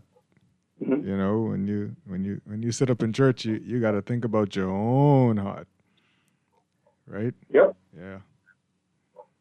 What it says, you've got to work out your own salvation with fear and trembling. That's right. Because if you follow what Psalm 73 and 2, it says, I kept my eye on the ungodly, and it almost caused my foot to slip. Mm-hmm. Mm-hmm. anyway, but have a good day, man. You too. Appreciate the call. Let's take this next call. Good morning, caller. Welcome to Morning Blend. Good morning, Mr. Roca. Yes, good. Yes, Robar. Hello? Yes, sir. Good morning. Yeah, I'm calling in response to Anton Yes. said a while ago with the average D Mm-hmm. person. If you have a PhD in education and you have a classroom and you send the information and they don't comprehend what you're saying and make it less as a doctor. I'm asking you. Oh, I'm sorry. What was the question? I'm calling in response to what Anton said. Yeah, The average yeah. people under the average educator earlier. If you have a PhD in education and you hold a class and your students fail to comprehend, does it make you less a PhD person? No. Huh? No. You fail to comprehend. You fail to understand. Okay? That's response to what you said a while ago, Anton. Right. Thank you. Okay, and you lost me there. Anyway, good morning. This is a text message. Good morning. When will they tell us the cost of the last two independence celebrations? It's almost that time again. Yeah. Time to party. This person says, ask. See, it is all of these Yeah. unanswered questions and not proper explanation that leads people to think that something untoward, that some corrupt act has happened. And this is part of it. And so now a narrative is going to be created when people are asking questions because this does not make sense. And you are not answering it, and you are not disclosing information. You then leave yourself open for people to create their own narrative. Because the first thing they're going to think is, oh, you're hiding something, or you did something wrong. Yeah. So, it all goes back to being able to have access to information and having questions answered. Correct. And speaking of having questions answered, I hope that the Bahamian press has a better working relationship with government ministers this go round in terms of answering questions. I can tell you that oftentimes when you ask about things that do with the country and its people and progress and finances, it's almost as if you're asking these people about their personal business. That is none of your business. That part. And it's weird to be treated like that by public servants when it comes to information that is for the public. And I don't like it, and it needs to stop. And if people need training, they need to give it to them. And it doesn't stop at government ministers. This goes all the way through the public service. Permanent secretaries, managing directors often give you this kind of, why are you asking me this question stance. Because literally that's what it is. Why are you asking me? Yeah. I'm a firm believer in the fact that nobody in a ministry should have no comment on certain things. That answer. Mm-hmm. It should always be, I'll get back to you. I'll get back to you if they need to find out. But there's no comment thing. They're not going to say, I'll get back to you. It's better for them to say no comment, because if they say, I'll get back to you, then you can expect them to. And the plan is not to get well, see, and that's the problem. The plan is not to get back to you. And while in some instances you may ask someone who is not in a position to disclose information based on their position, right? Based on what their job title is. So you do get that sometimes, but then there's just a refusal to answer. Because why are you asking me this? Yeah. Perhaps they're taking their lead from the minister. Yeah. Perhaps there's consider that. Yep, absolutely. And this text message coming in before we got to go says, we have accepted no need to tell you anything by voting for a group that operates in secrecy. We love corrupt governments because of the benefits that flow our way. And I'm not saying it's just this government. Even when the Free National Movement was in power, some of their members of parliament and cabinet ministers did the same thing to the media. It's something that they do. And I'm just saying it needs to stop. That is Morning Blend for this morning. We're going into Morning Blend Business. Laverne, see you on the other side.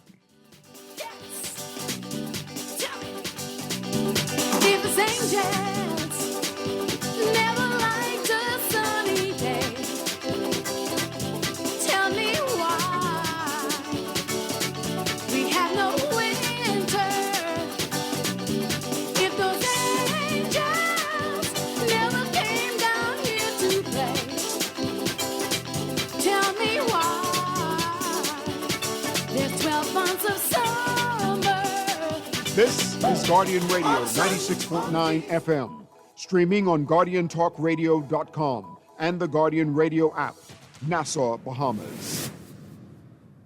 Sherwin-Williams Bahamas doesn't mess about when it comes to product range and product knowledge. If it's a new product come in the store, we walk the store and study that product. One thing with our boss, if a new product comes in, he takes the time and he's always keeping us up to date with product knowledge. Mm-hmm. And we just had 9 weeks of different products that we had to study, and we had exams at the end of each product. Yeah. The only way we can sell the product effective, we have to know that product. Yeah, that helps us to relate to our customers. It gives us better knowledge to know what product to introduce to them. You understand? So we can know what product to give them to use and what product not to give them to use. Mm-hmm. So product knowledge is really key in Sherwin-Williams. They got the keys. And the key is the product knowledge that comes with our extensive product range at Sherwin-Williams Paints, Bahamas. Find color in every day. Wendy's and Coca-Cola are giving you the chance to experience the Essence Festival of Culture in New Orleans, July 3rd through 5th. Upgrade any premium lunch combo to a large with the Coke product for your chance to win. Win cash prizes, travel vouchers, or the grand prize, a VIP trip for 2 to Essence Fest. Grab a Dave Single, Asiago Ranch, Chicken Club, or 3-piece tenders combo today. Eat big, sip Coke, win big with Wendy's and Coca-Cola. Rules and restrictions apply. No one likes a fender bender. Oh, man. From a little scratch to a full mashup, NUA Insurance has got you covered with auto insurance tailored to fit your needs and budget. For affordable rates with free on-site accident assistance, visit us online or in branch and just ask us. NUA Insurance. Ask us because we've got you covered. If you're done with gas prices burning a hole through your wallet, stop paying the price and start driving the solution. A BYD EV from Easy Car Sales comes with an 80% drop in your fuel costs. So wave goodbye to gas lines and charge while you sleep. For 8 years, drivers like you have been breaking up with the pump and waking up to freedom. It's more than a car. It's a new way to be. It's a BYD from the one and only authorized dealer in the Bahamas. Visit easy242.com to learn more.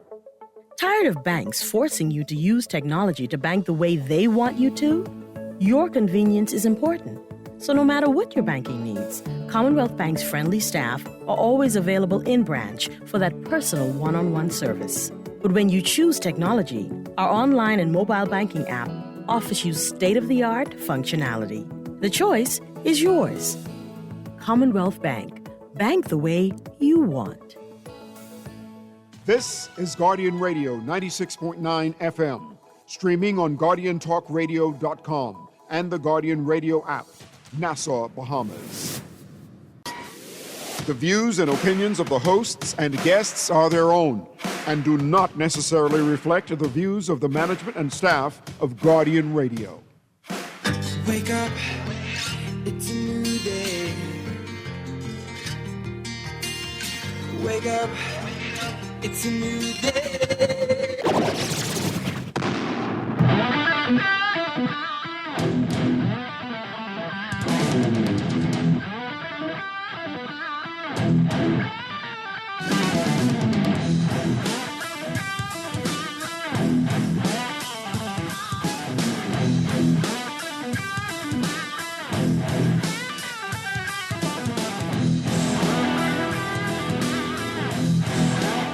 Good morning and welcome to Morning Blend Business here on Guardian Radio 96.9 in Chester Robards. Still filling in for Dwight Strachan along with Laverne Gardner. Laverne, you still there with us? Yeah? Laverne? Okay. Laverne will join us hopefully if she's still there. And it is our Bahamas Chamber of Commerce and Employers Confederation Chamber Hour series here on Guardian Radio 96.9. And we have the big heavy hitters of the Chamber of Commerce with us. That's what you guys are. We have in studio with us, and it's a pleasure, Chamber Chairman Don Williams. Welcome. Good morning. Good morning. Good to be here. Morning, Bahamas. I don't know that I've been on with you since you've gotten this post, so it's a pleasure. And of course, our CEO of the Chamber, Dr. Leo Roll. Welcome again. Good morning, and good morning, Bahamas. And it's an exciting and expectant time for I'm sure for you. We have a government that has won a second term in office. And so whatever they started, we hope they'll continue in some instances, but I'm sure there's some expectations that they'll begin new things that will help your sector in the very near future.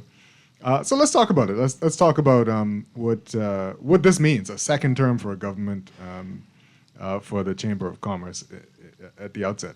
Well, as always, Chester, we at the Chamber, we congratulated the government. Yes. It's been a while since we've had a consecutive term out of government, I think since 1997.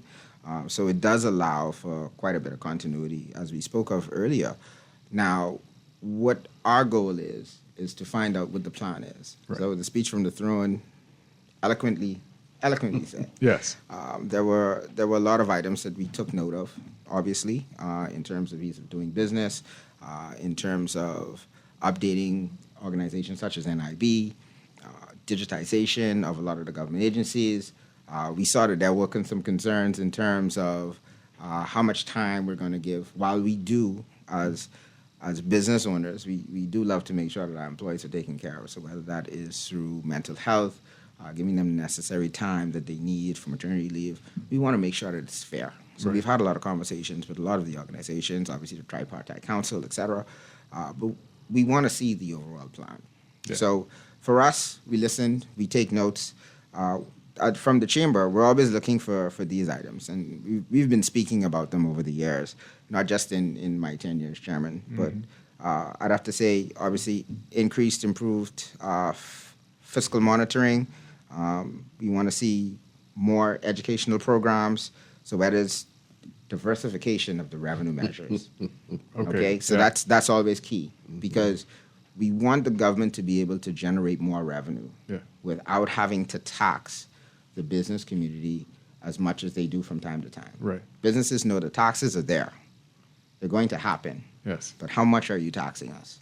Is it equitable? Right. All right. So we want to always look at that. And then what is the investment infrastructure? Do we have the opportunity to get the necessary funding that is needed to expand, to be more productive within the business community? And then mobilization of national development plan. So we like the fact that we saw, they make joke now in the media with the Gussie May. So right. We do have our concerns around having such a large cabinet. Yes. But now that we're seeing new ministries such as national development, Mm-hmm. so we're looking to see what are the plans of those new ministries. Right. Do they align with the chamber, the business community? How we're going to now develop the country to decrease the cost of living, increase the level of efficiency in the country. So we're looking forward to those plans. We are going to be having courtesy calls with all of the ministries coming soon. So ministers, if you're listening, please be aware when you get that phone call from the chamber, we're on our way. We're on our way. And then, just some relaxed measures in terms of doing business. So we were happy to hear that all government ministries has to do some form of digitization within the next 3 years, so that your documents and a lot of the services, you're not having to reproduce the same documents. Now, what does that look like in terms of you now going to NIB compared to immigration or the passport office? Yet to see. Right. So for us, great speech. We took notes of various plans that they have. Yes. But now we want the bullet points. We want the details. Yeah. You said a lot there, and so let's try to dissect. Let's try to unpack some of that. Now, what I noted with interest in the speech from the throne, as you mentioned, was that the government is going to mandate that all of the government agencies come up with a business plan. A business plan so that they can take some financial pressure off central government and, again, make money that they use to run their business. Each is an entity within itself. And you mentioned that they should be digitized. Now, what do you want that to look like? A state-owned enterprise looking like a properly run business. What should that actually be? And how would it help the economy and businesses? So obviously we want them to take a strategic approach. Yeah. While each government entity, each ministry wants to have their plan, how are you now coming to the table and collaborating to ensure that if the passport office, let's say, gets a new computer system and software, are we making sure that that software, before it's purchased and installed, is compatible with what NIB will be bringing on stream, is compatible with what Customs is going to be bringing on stream, is compatible with the Department of Inland Revenue? Because you have to have that continuity. Yeah. Right. So we're looking forward to them having a lot more dialogue in between the various government ministries. And like I said, we are going to be there as much as possible to keep them accountable. Mm-hmm. Right? Because the accountability is not just for us ensuring that the government is doing what they're doing to be as efficient. Yeah. But that translates into what we're now capable of doing as business owners within the economy. We're the ones that necessarily drive the country. Yes. So are you giving us the necessary foundation so that we can do it? What does that look like? Yeah. We talk about, you mentioned it already, we talk about ease of doing business all the time. I'm not sure everybody understands what that means. From your perspective, what does it actually mean, ease of doing business? Ease of doing business, I know it's so broad. It's used so much. Yeah. I will take this one personally, not just from the chamber, Yeah. but personally, in respect to ease of doing business. I'd like to have a certain level of customer service when I go into any entity. Yes. I'd have a certain level of efficiency. Are there strategies outlined? Are there policies and procedures in place so that if you're telling me that I'm going to an organization, I need a certificate. In order for me to get that certificate, I have to fill out one form, provide 2 forms of ID, and once I do that and I pay maybe, let's say, a $20 application fee, I get that certificate. I'm not going to have to call somebody. I'm not going to have to find my cousin or my auntie work in the back. No. We need to have that happen. And then it's not just for, and I'll go back to the customer service part of it. Mm-hmm. You know, we have a country that is so regarded globally for our customer service, for our product. I mean, tourism is our number one industry. Yeah. Are we now providing that to one another as Bahamians? So we need to get back to that. Yes. No, absolutely. On the, you mentioned the digitization of services. What do you like to see there? I have lots of qualms about what doesn't exist right now, things that they said a long time will come in that we haven't seen yet. What are we looking for to help businesses and just the average Bahamian do their own personal business easily? Just I have a pet peeve about digitization and it being, I guess, bastardized. Mm-hmm. So people will take a document, a PDF document, scan it on their website and say, print it and fill it out, and that's digital. It's not. That's a pet peeve for me. I really and truly want more fillable forms. Mm-hmm. You have to make sure that the systems are robust enough so that if there's an influx of customers or clients on the system at one time, it doesn't crash. Yes.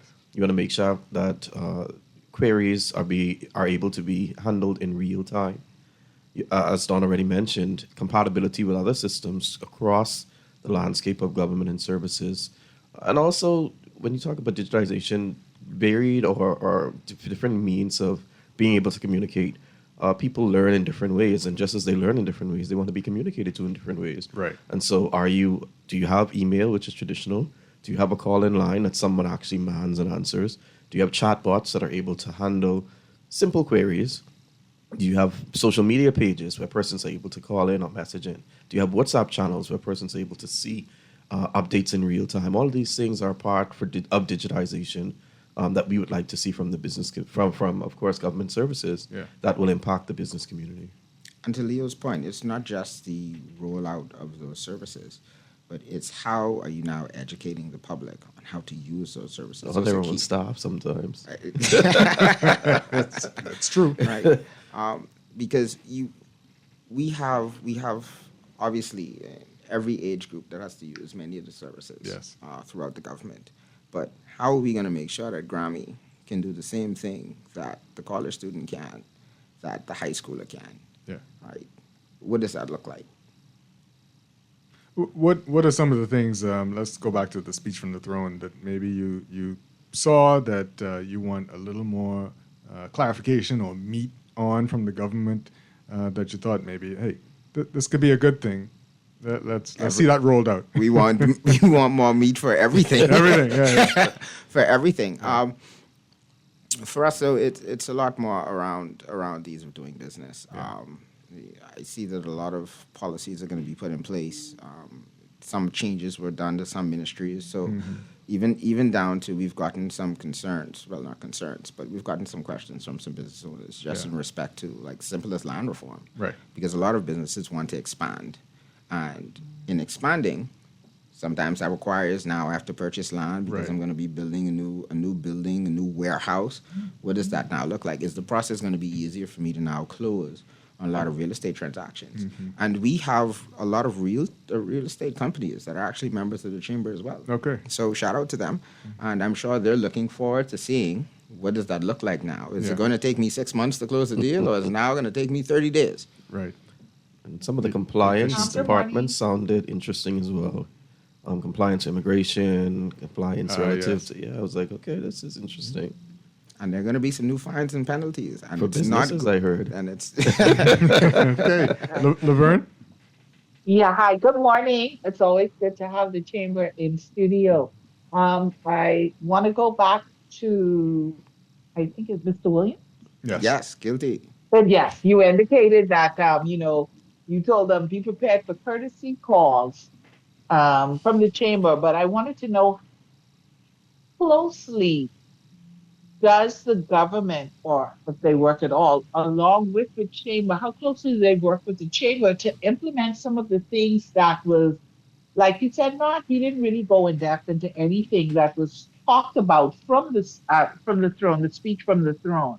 How closely are you engaged with government or from government to work along with them in the implementation of some of the things that they want to get done? When they talk about digitization in business, are they calling on the chamber and saying, what are your members saying? What do we need to see to help us move this along so that we have a system that actually works and is beneficial?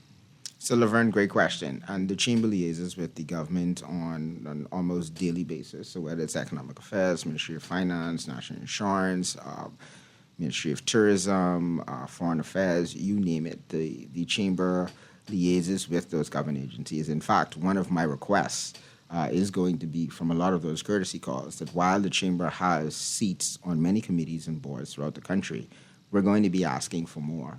More because the way that the global landscape is constantly changing, we need to be to the point where we're not just having a discussion when something wants to be tabled.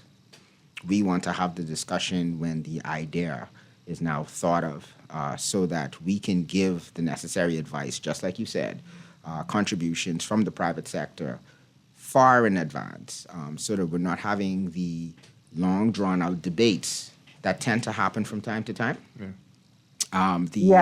When you see us now advocating in the news media, when we're having our breakdown discussions, some that are not as public, but behind the scenes with whether it is a minister or the FS or so, we want to be able to have a lot more of those. So one of our biggest requests as the chamber, and once again, ministers, Prime Minister, if you're listening, so one of our biggest requests is to be able to have more seats and more of the tables so that we can get a lot more discussion done and actionable steps done. But we are in conversation with the government almost on a daily basis. Yeah. You mentioned... Thank you. I really thought about sorry. that. I thought about that really in terms even of, one of the issues, I won't call it an issue, but one of the proposals that government has made, Minister of Labor, I think, when they talked about paternity leave and increased maternity leave, and the chamber's position on that, representing the business community. So, having those kinds of robust conversations, dialogue, even before an announcement is made publicly, so I was curious to see what the relationship was in terms of consultation and advisement. So thank you. No, and it was an excellent question. And even to your point, Laverne, so we were just having the discussion up to about a few minutes before I just walked in. We were in a board meeting in respect, actually discussing just about how our contributions as a chamber through the National Tripartite Council, that we were able to essentially negotiate a more amicable settlement in terms of how many days do you get for, obviously, paternity? How many days do you now get for mental health? Because we have to be realistic. And that is one of the opportunities that we have as the chamber to now sit on those councils and provide the necessary feedback without the government saying, or any ministry or council or committee saying, well, we just need to give employees this amount of benefits. Listen, let's circle back. Let's take a moment and understand that you're looking at one perspective. Right. Here's the other side. This is where we can meet in the middle. Yeah. You mentioned tax earlier. I know the chamber in the past has been strong on trying to... No more taxes, Chester. No more taxes. I with you. No more taxes, Chester. But no one taxes. trying to figure out what's the balance on the tax structure in the country. There's been studies done by the chamber in the past, and what have we figured out? And a lot of the agencies that are watchdogs for the Bahamas talk about diversifying tax. You mentioned diversifying tax. What would the best structure look like right now that maybe the government should start to think about? And I think people think that we are going to inevitably end up with a income tax, but who knows? Any thoughts? Taxes. So in terms of the suggested regime, so we're still looking at a lot of the data, a lot of the reports, right, for the various tax structures. Yes, income tax has been tooted. I like the fact that the government said that they're going to try to reduce real property taxes, because in some of the reports that I've had the opportunity to read, and Leo can speak to some of them, they want to raise certain taxes. So the fact that I'm seeing that the government is saying that, look, we're going to look at certain tax reforms, but these taxes in particular, we're going to alleviate for the Bahamian people, and businesses obviously will tremendously benefit from that. Who pays more taxes than businesses? In fact, small businesses pay more taxes than you think. Right? They pay more taxes than some of the larger corporations. But in terms of what we would like to see right now, we would like to see no new taxes being implemented, no raises in taxes. Let's give the country, the economy, some time to now breathe for all of the necessary changes that has happened over the last administration, and let's see where the country goes. At the same time, we encourage the government, obviously, to let's review your management, your cash flow management, which we see from time to time. So I'm not just going to say that they don't. So we see certain levels of adjustment. So we will give the compliments where they're due, and then we will give you the slap on the wrist when we see it. So whether it is customs, whether it is at inland revenue, we want there to be something that's equitable, and back to ease of doing business with that as well. If we as business owners are saying that we want to now pay our taxes, understand what our real property tax is that you're charging me, understand customs, paying my NIB on time. How easy is it? Are you making it for me as a business owner to do so? Right? Because at the end of the day, the government needs to collect the taxes. But if you're making it difficult for me, less cash flow into the government. As a result, the government says, look, I need to increase taxes because I'm not collecting enough. But are you now cleaning up your current regime to ensure you can collect what you currently have on the books? Right. Yeah. And just to be on, I guess, a perfect tax regime, I don't know that there's such thing, but I so hate that term. Yeah. Perfect. Beyond that, though, I think you can, and as I've seen a lot of the ministries, as Don has already mentioned, being able to be more strategic in terms of leakages.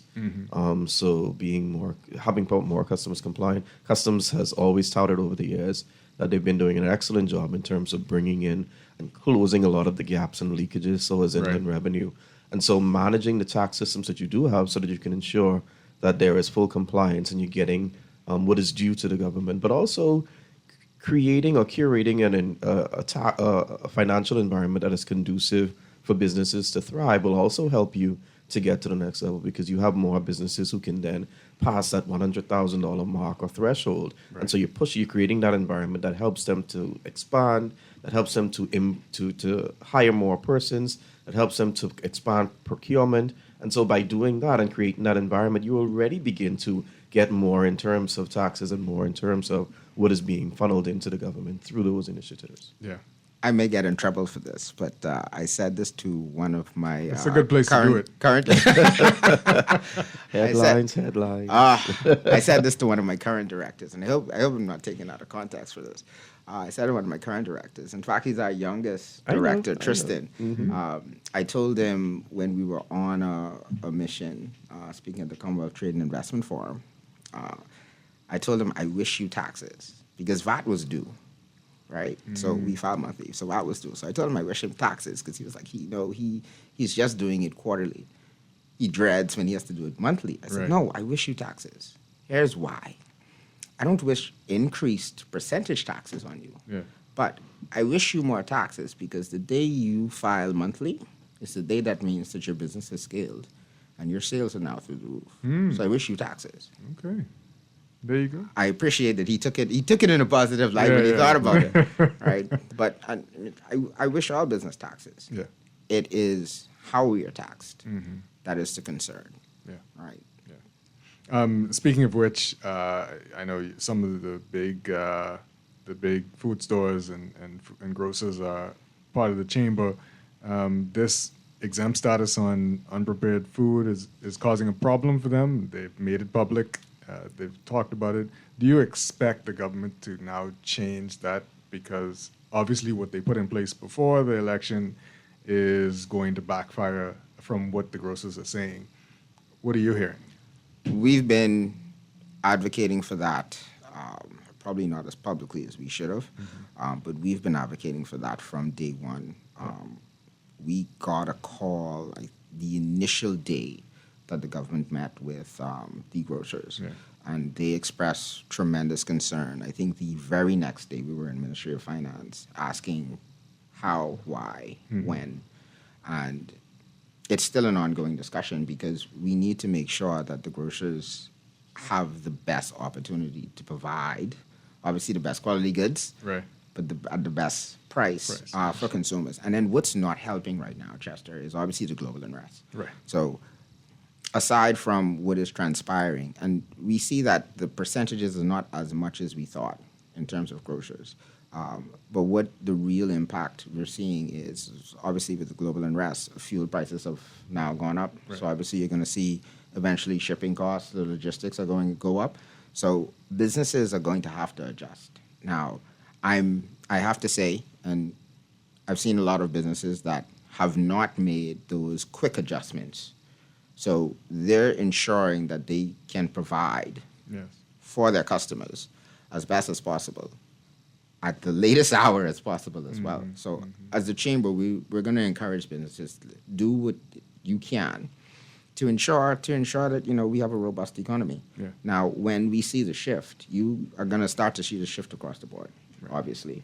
I'm hoping it's incremental, and then by the time that obviously that the unrest is over, we can now get back to it. So I applaud a lot of the big businesses for doing so. I know it's not as easy for the smaller businesses, and I'm going to encourage Bahamians, listen, support local as best as possible. Let's keep as much money in the economy circulating as best as possible.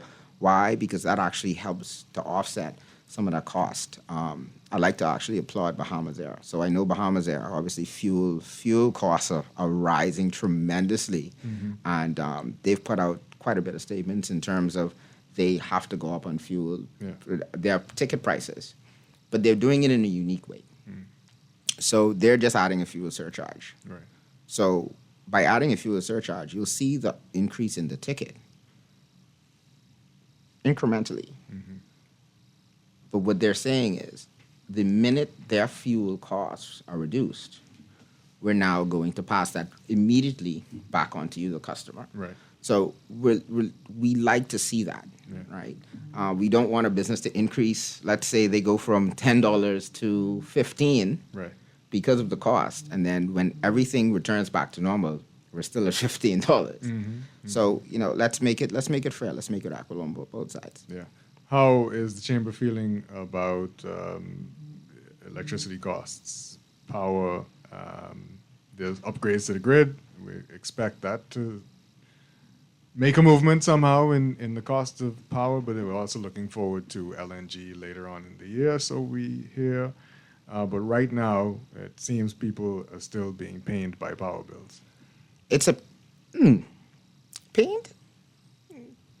I think that's households. I don't know if businesses. Businesses are always pained, right? But so I think it might be a little bit relative in terms of the pain. So we've seen where, depending on your area, your use, power audits are now going out. So if you haven't, I'm gonna ask the team to share. The government is actually having a power audit, so you can sign up, so you can get audited. We found that quite a bit of businesses that have went through the power audit that have, done some modifications in terms of what light bulbs they're using, certain equipment that they've seen the necessary reduction. Now there has been quite a bit of energy reform. Right. It hasn't been across the borders yet, because obviously the government's still going through the process. Certain areas have seen the reduction, others haven't. So we're monitoring the process. Yeah. Our goal is for energy to be affordable so that we could have more production within the country, so that we could have a better living arrangement, obviously.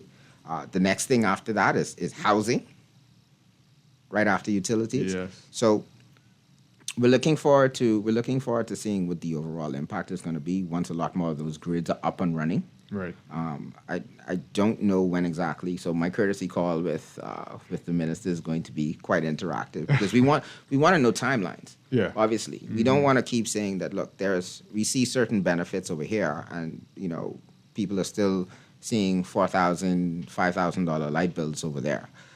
What is the timeline so that we can say, look, if it's going to be next year, January, I'm just throwing out a date here, so please don't quote me. If it's going to be next year, January, okay, the business is going to survive until then. Well, February next year, are they now going to see that decline from 5,000 to maybe 3? Right. Yeah. No. Yeah. We also heard from the speech from the throne, Chester, an increased impact on businesses relative to funding, expanded funding, and I thought that was interesting. Yes. We saw a lot of it coming out just before election, and so I'm hoping that continues on. that continues on relative to expansion and funding, whether it be through the SBDC. Yeah. We saw a lot of new initiatives come on board, and they're an excellent partner of the Chamber. Or the Tourism Development Corporation, we did see some funding activity going on there as well. Or the Bahamas Development Bank. And so we see a lot of mechanisms that we're hoping that, based on the speech from the throne, have more robust funding that is available for businesses with less red tape than it currently is now. Now let's talk about that a little later. Let's take our break, and then we'll return and we'll get into that, because that's... Yeah. Morning Blend Business. On the other side, we'll be back.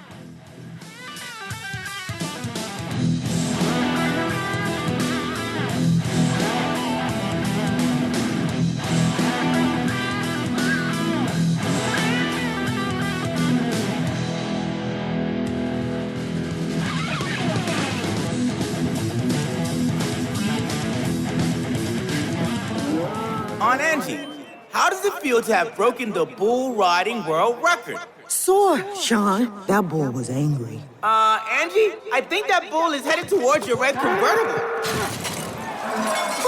I broke the world record and he broke my car.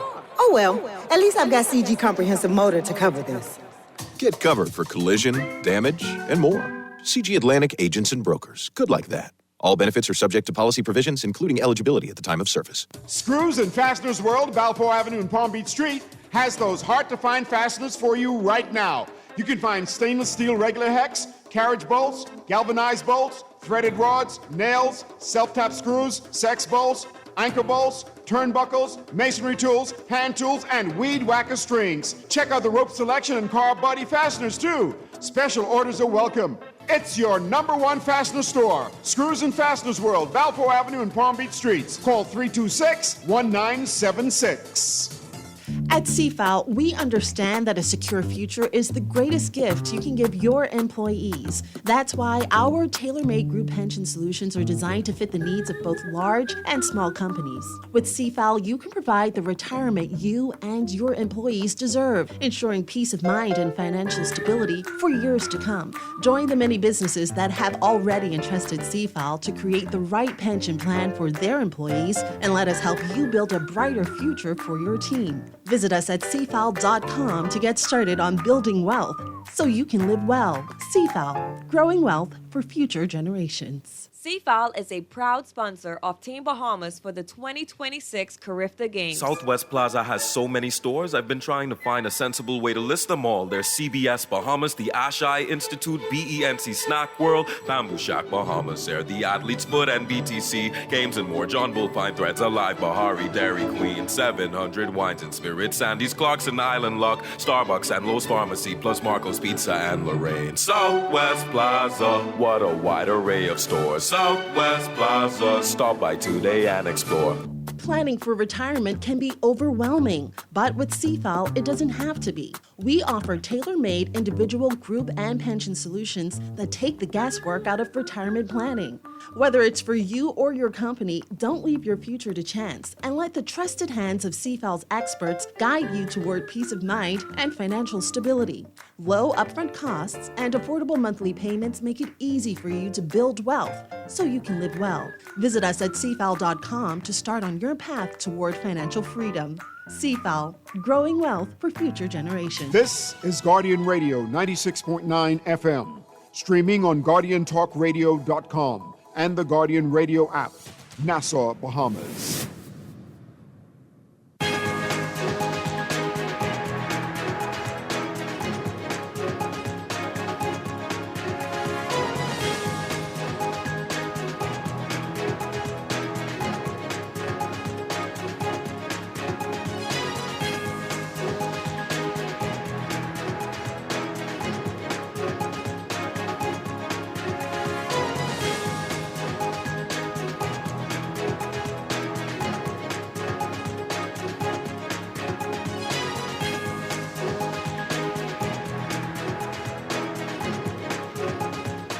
It's time for your morning business report, brought to you by CFAL. The newly minted Progressive Liberal Party government contends that while the country has seen macroeconomic improvements, many Bahamians continue to struggle with the rising cost of living and limited economic opportunities. The government made the pronouncement yesterday in the Governor General's speech from the throne during the opening of Parliament. The sentiment was part of the government's outline of its economic priorities for this new term in office. The government said, quote, "My government recognizes that the first responsibility of any administration is to secure economic stability and create conditions for national growth. Over the past term, stability has been restored, confidence has returned, unemployment has declined, major investments have resumed, and the country's fiscal position has strengthened."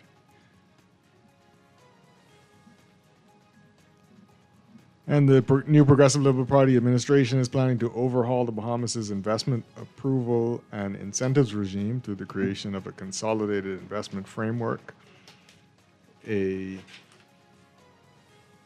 national investment policy, and a new compliance unit aimed at ensuring foreign investors meet their commitments to the country. The government revealed the proposed changes yesterday in the Governor General Dame Cynthia Pratt's speech from the throne during the opening of Parliament. The measures are part of the administration's broader economic agenda focused on improving transparency, accountability, and efficiency within the investment approval process. J.S. Johnson reporting a net income increase of $700,000 on the back of a net $8.45 million increase in insurance revenue, but this was weighed down by an increase in net expenses from reinsurance contracts by $8.33 million. Colina Holdings Bahamas Limited released an unaudited financial results. Its unaudited financial results for the first quarter ended March 31st, 2026, reflecting resilient operating performance, continued growth in insurance revenues, and a significant milestone with total assets surpassing $1 billion. And the government plans to review the national's real property tax regime to provide, quote, meaningful relief for Bahamian property owners. The government made the pronouncement yesterday in the Governor General's speech from the throne during the opening of Parliament, read by Governor General Dame Cynthia Pratt. The announcement comes after the Davis administration introduced a series of property tax and homeownership reforms in its 2022-2023 budget aimed at encouraging Bahamians to purchase, build, and renovate homes while also strengthening tax collection.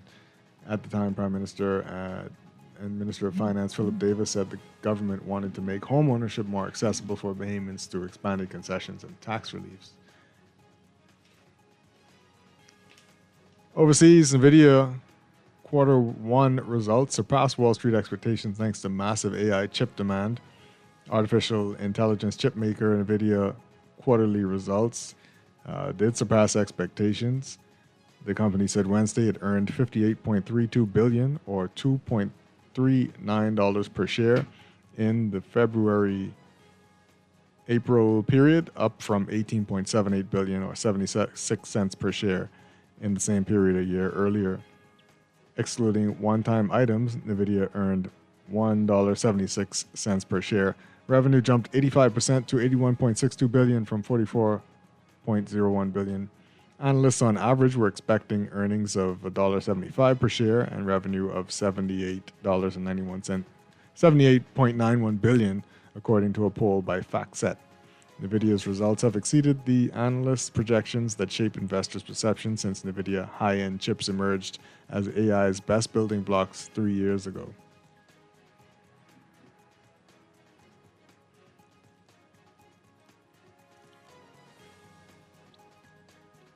And fewer Americans filed for jobless aid last week as layoffs remain low despite a number of uncertainties that continue to cloud the economy. U.S. applications for unemployment benefits for the week ending May 16th fell by 3,000 to 209,000, the Labor Department reported Thursday. That's fewer than the 213,000 new applications analysts surveyed by the data firm FactSet had forecast. Weekly filings for unemployment benefits are considered proxy for U.S. layoffs, are close to a real-time indicator of the health of the job market. That's your morning business report brought to you by CFAL, growing wealth for future generations.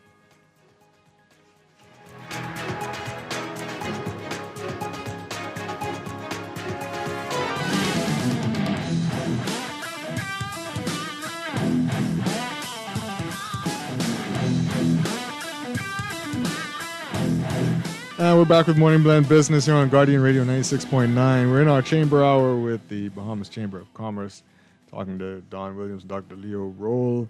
And before the break, we got into what we're going to do for businesses. We need businesses to expand. We need businesses to grow. We need businesses to start. And those businesses need money. So financing for businesses, but also, again, I guess that's part of the ease of doing business, right? Making that access a little easier. I think that you mentioned you mentioned the TDC, you mentioned the Development Bank, you mentioned the Access Accelerator, Small Business Development Center. Some of those places are required to ask you to fill out lots of forms, and then you have to end up at a bank and they make you fill out some of the same forms. But anyway, the bottom line for me is there's a lot of bureaucracy attached to trying to start a business and then run a business here in the Bahamas. Well, what are we seeing out there? How do we make it a little bit easier? How does the government make it a little bit easier? How do these institutions make life a little easier? And is it still a bit risky for them in terms of funding businesses in the Bahamas? I don't know. I think it's for a lot of business owners, and this isn't just for business owners, this is across the board. They're tired of going to a bank and wanting to fill out an application to open up a bank account, but I have to come back after I book an appointment. Why do I have to book an appointment? Right. I brought my documents. I want to fill out the form here. I have the amount that I need to open up the account. Why can't I just have a seat, speak to a representative, and open up my account? For a business, it's a lot more tedious because now, depending on how the business is set up, I need resolutions, I need to bring in all of my corporate documents, etc. But even if I have those, why do I have to wait 2 weeks to fill out an application and meet with someone? And then after that process, I'm waiting another 2-3 weeks for someone else to approve it. Yeah. I think we need to get past that. I see that some institutions are working toward getting it to that process, but we really believe that you should be able to do that within 24 to 48 hours. Now, I stand to be corrected by some financial institutions, especially the associations in respect to those banks. But that's the overall goal for a business. Yeah. We need to have that access as quickly as possible. Yeah. And then what are some of the fees that are around it? Some of those fees are high. So I know right now we're a little bit of a back and forth with a dilemma because, us as a chamber, we put out a press statement about a month ago, Leo, where, we've gotten complaints from customers and other businesses because they see that a lot of businesses are now charging back the merchant fees. Right. Now, we all know that the merchant fees is supposed to be a cost of doing business. Right. But those merchant fees are not just 2.5%. Those merchant fees, and sometimes are 4.5%, 6.5%. Yeah. You're digging into a business's margins. Yeah. So businesses have now resorted to charging it back, which they shouldn't. But on the other hand, we understand why they're doing it. Right. So we still have to take the stance of, look, it's something you cannot do. But how can we now work with the financial institutions to say, look, can we make these fees standard or at least equitable? Right. And even they have their point of view. Their point of view is we have a concern because we have so much fraud that comes out of it, or the amount of transactions that it takes. So if you're not doing super value numbers, right, you may have 3 transactions a month. Yeah. So what systems can we now put in place to mitigate the cost across the board? Yeah. We have various service providers that will allow you to have merchant services, but once again, how do we maybe consolidate some of them and say, look, let's make it where it's 3% maybe standard, and now it's affordable for businesses to do so. Yeah. We may have to put a lot more controls around it. But what do we do? I know I kind of got off your question a little bit. No, that's fine. It's fine. I'm glad you mentioned that because people are always concerned about that. Yeah. Yeah. The people should not be trying to charge a minimum fee to purchase things with a card. There you go. In fact, I just saw it on Facebook the other day. Someone sent it to me and this is the Family Island. Someone sent it where I think they got fuel. I don't know if it was a marina or a gas station. Yeah. And they were charged a merchant fee for it. I think the merchant fee was $46. What? Yeah. Jeez. So, but you see that there is a concern from the consumer standpoint, from a business standpoint. And as we advocate for it, you will see that the voice of the people is right there behind us. Yeah, yeah. Can you get that back? Can you argue that? But I don't know. Can the bank? So I was just about to bring that up. Deal with Funny that? enough, you can. Yeah. So the wonderful people at Consumer Protection, if you bring in the necessary documents, they actually they do work. They do work. We found that they do work. Okay. They will actually put in the necessary requests. They will reach out to the business and ensure that you are actually refunded. And it's not just for merchant fees. So Consumer Protection is they do a great job as just being what their name is, consumer protection. So whether it is faulty appliances that you may purchase, whether it's issues with your electrical, when BPL sometimes has a little bit of a surge. So they help out quite a bit. So we encourage not just businesses, but consumers to seek out consumer protection.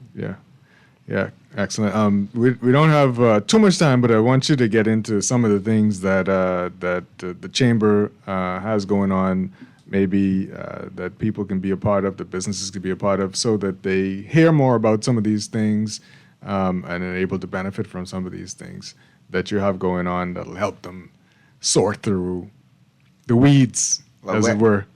So where do we start? So if you are available today, in fact, today we are going to be having one of our member mix and mingles. So at 6 p.m., Gladstone Road at SPDC's facility. Right.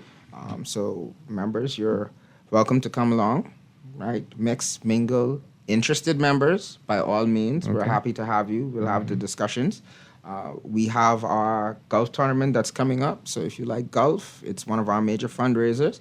We're happy to have you, whether you want to play or be a sponsor where we can advertise your business.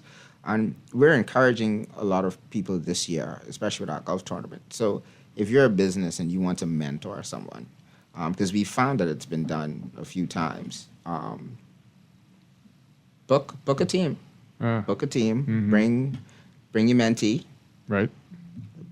Get out of an office. Have a chance to actually learn something while teaching them probably, the ins and outs of business. And then we have scheduled our Royal Caribbean Power Brunches coming up again. Okay. So please always a good event. Always oversubscribed. I'm sure. So look out for that. Look out for some more power breakfasts in general, not just for the Royal Caribbean one, but look out for more of that.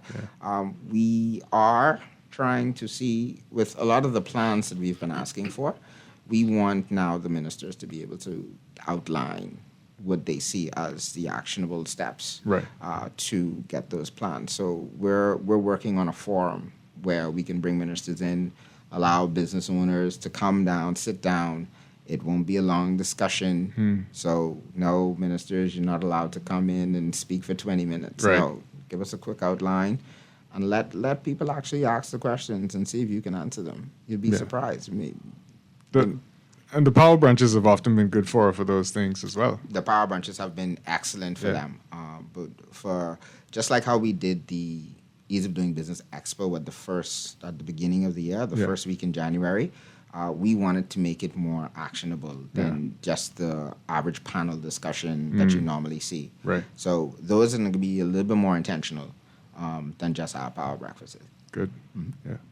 Final thoughts, Dr. Rule? No, I mean, he narrowed it. He nailed it to the cross. I would only encourage persons to become members because that's one of the few ways today that you can get your voice heard, especially for smaller businesses that don't have that direct access to the decision makers and to those agencies. So becoming a member is as easy as calling 322-2145 and speaking to our member relationship officer. Excellent. Gentlemen, always a pleasure. Hope to see you more. Don Williams. I will be present on account of You're busy people, though, so I understand. Thank you so much. Appreciate you always bring good information to the general public. Laverne Gardner. There you are. Thank you so much. Yes, I am. All right. She's still trying to survive the speech from the throne. Yeah. Listen. Appreciate you being with me. Have a good day. And to all our listeners, God bless you. Take good care of each other. On the Clock with Aaron Green is up next. I'll see you tomorrow.